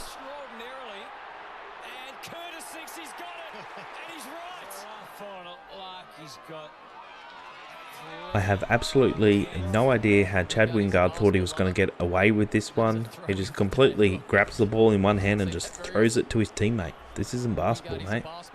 This one was a little bit funny. As the Bulldogs brought their sub on, you can see that they actually quickly showed on the sign that the activated sub was Arthur Jones and the person coming on was Arthur Jones. They realised their mistake very fast and changed it pretty quick. And that's it for this week. Thank you very much for watching, and I'll see you in the video very soon about the suspensions that happened this week. I've got a lot to catch up on, and hopefully I can get it done by tomorrow or hopefully by the next day, and I'll see you then. Thanks for watching. You don't see this too often, as two players mark the ball. The umpire can't decide who's actually marked the ball, so he pays this as a ball up. Wow. I know I've seen that too often. A jump ball in basketball terms. Umpire saying they both had an equal amount of it. Parker takes a pretty strong mark and then goes back for the check side kick for goal, and he's just so casual with it. He's got plenty of time and space, and he goes through. He's very casual here. Hey everyone, if you do like these videos, then please do leave a like and subscribe if you'd like to see more content like this. Anyway, thanks for watching. Let's continue. If you take a look at how much time is left and also the score, the Swans have a chance to rack up 200 points here, and he's directly out in front, but somehow McLean misses this easy goal. We're going to have to wait a little bit longer. Back to Blakey to bring up 200 from the back line. Drives it forward to Fox. Robbie plays on. Handball inboard. McLean misses it. Jake Stringer has put his name in the hat for Goal of the Year contender. He kicks it off the ground, and this is an incredibly hard shot, but it goes through for a goal. Had it, lost it, Guelphy. Little sharking play, Stringer on the left boot. It couldn't. What's Jake? Caminiti provides a block for Hill to get the ball, and he goes through and kicks a goal. The odd thing I found here was the person in the crowd has a card of him. I think it's him, but this is pretty cool. I'd love to see this a little bit more on TV. Things like this. It's pretty cool to see.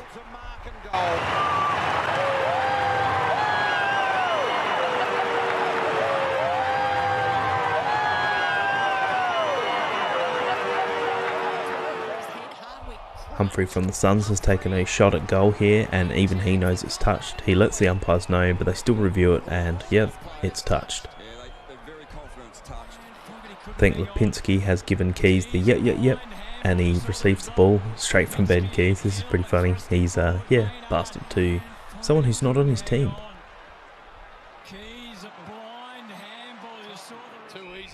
Pat needs to learn to move out of the way here, and he has paid the price. This looked like it would have hurt something shocking. He was very close to throwing up.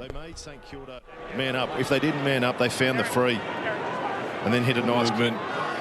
They made St Kilda man up. If they didn't man up, they found the free and then hit it nice. It looks like Brayshaw here is absolutely disgusted that he's on the big screen at the footy.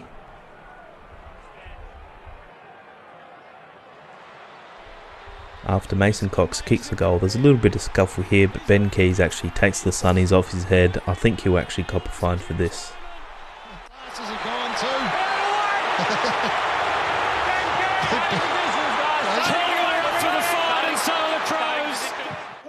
Stocker has tackled Hipwood, and this is a dangerous tackle. I think this one was reported, but I think it was okay in the end. Anyway, Hipwood then lines up for goal after the siren, and he gets way too close to the men on the mark and then shanks the kick completely. So we can't deviate off the line, Hipwood.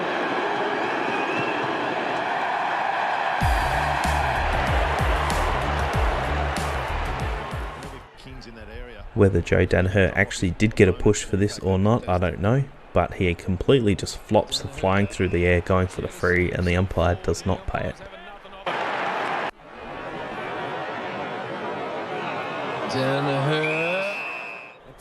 Darcy just gets way too close to the man on the mark and ends up kicking it straight into him. After Darcy takes the kick, look how close he is to Phillips. He's just far too close. Did Hardwick actually take this ball through? From the footage that we can see, it kind of looks like it doesn't actually go through for a behind at all.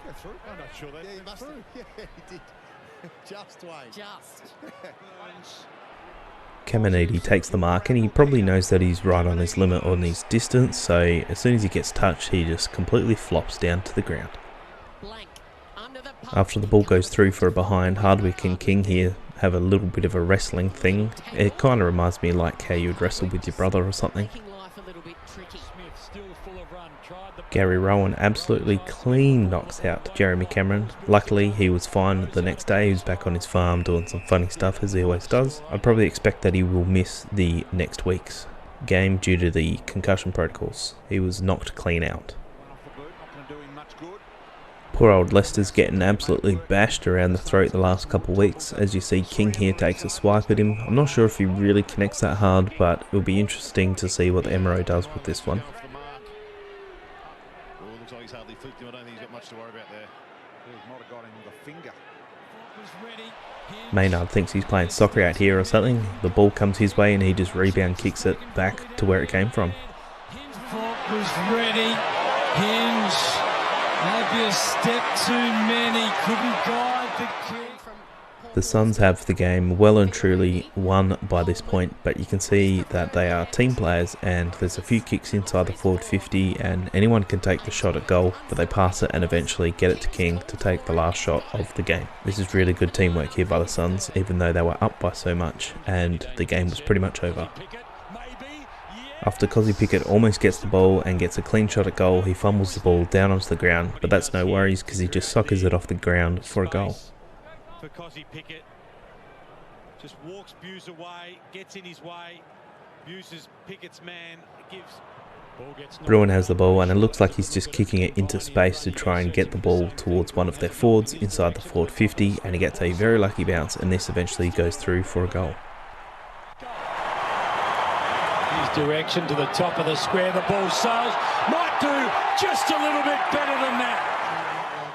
Yes, I am a Crows fan, but take a look at Taylor Walker's set shots at goal from this 48 metre mark on the 48-degree angle. He has a very high set shot, and this one goes through for a goal as well. After all the dangerous tackles that we see week in, week out, I'm not sure how this one wasn't paid as a dangerous tackle. The umpire here just clean blocks Tom Mitchell, and he doesn't get a chance to chase down Dawson. And yet another umpire block here, but this one against Geelong. They eventually get the ball and go down towards the forward 50, so I guess this one is fine, but yeah, the umpire just blocks him. I'm really not sure about this one. I know the AFL are trying to get rid of these dangerous tackles, but this one looked perfectly fine to me. He sort of does flop his head a little bit into the ground, I guess, but this looked like a pretty perfectly fine tackle to me. And finally, how good was this tap on from Heaney here, the double fister to get it towards goal, and Amadi kicks the goal. If you've watched this video all the way to the end, thank you very much for watching. If you'd like to leave a comment, leave the word Bloods in your comment. Get creative. Thanks for watching. I'll see you tomorrow for the suspension video.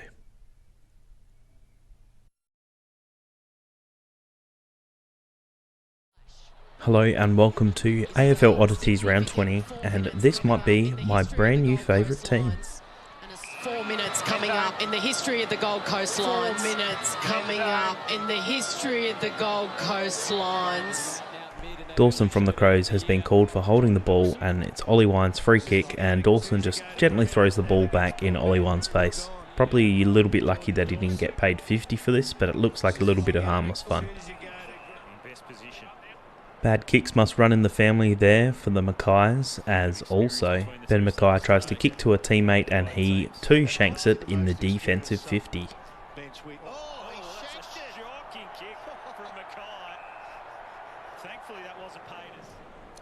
I know I covered this in the previous video, but Lockie Jones and Alira have both gone off with concussion protocols now. Hopefully they are both okay and they will have a quick and speedy recovery.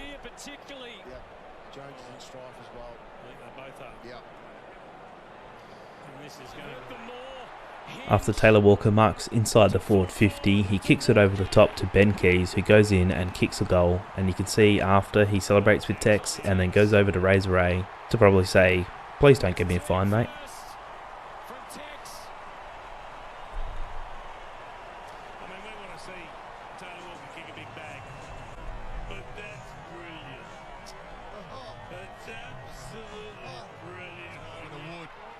Blank from Hawthorn has actually tackled Caminiti pretty hard there. It looked like it was in the momentum, and when you slow things down, everything looks way worse than it actually is. So it'll be interesting to see how it all goes. I hope he doesn't get a suspension or a fine for this. I think it was a totally fine tackle. Caminiti didn't help the situation as he sort of rolled into it, I guess. There's a little bit to get out of this one, but you can see there's a little bit of fracas, as they call it, between the two teams here. Probably mainly because Brisbane would be a little bit frustrated that they weren't winning. I haven't seen the results of this yet, but I would expect a couple fines from this, most likely. And also someone ends up tripping up the umpire, so there could be a fine for that as well. Why do the players do it when they know they're going to cop a fine?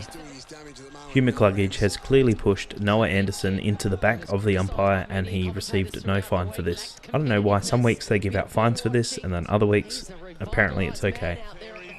Jack Martin has a complete brain meltdown and he throws the ball back to the umpire after a free kick has been paid, which is a very easy 50-metre penalty. And then as he's running with Murphy, he knocks the ball out of his hands and it's another 50-metre penalty. Not entirely sure what was going through his brain here, but this is an absolute coach killer.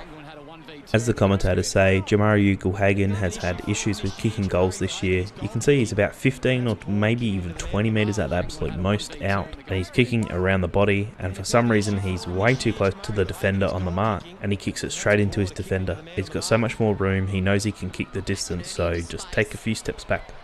Matt Rao really wanted to prove a point here. I'm not sure why, but I would love to see a lot more of this from Matty Rao. The grass must have tasted extra good that day. Down the bottom left you can see Berry and McAndrew get into a little bit of a scuffle, and in the end McAndrew just throws Berry down to the ground. There's no fine, just a 50-metre penalty, which I think is okay. I mean, the game's already done, so I guess you can take your frustrations out now, but still a little bit silly.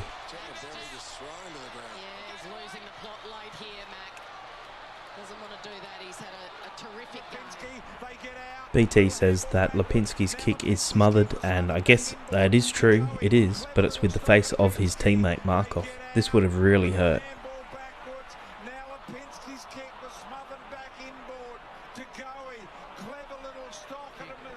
I'm sure Bo McCreary would like to have his time again after taking this set shot 15 metres out directly in front. This is an absolute gimme, and somehow he's miskicked this straight into the post. I'm sure he'd kick this 99 out of 100 times, but this one time he didn't.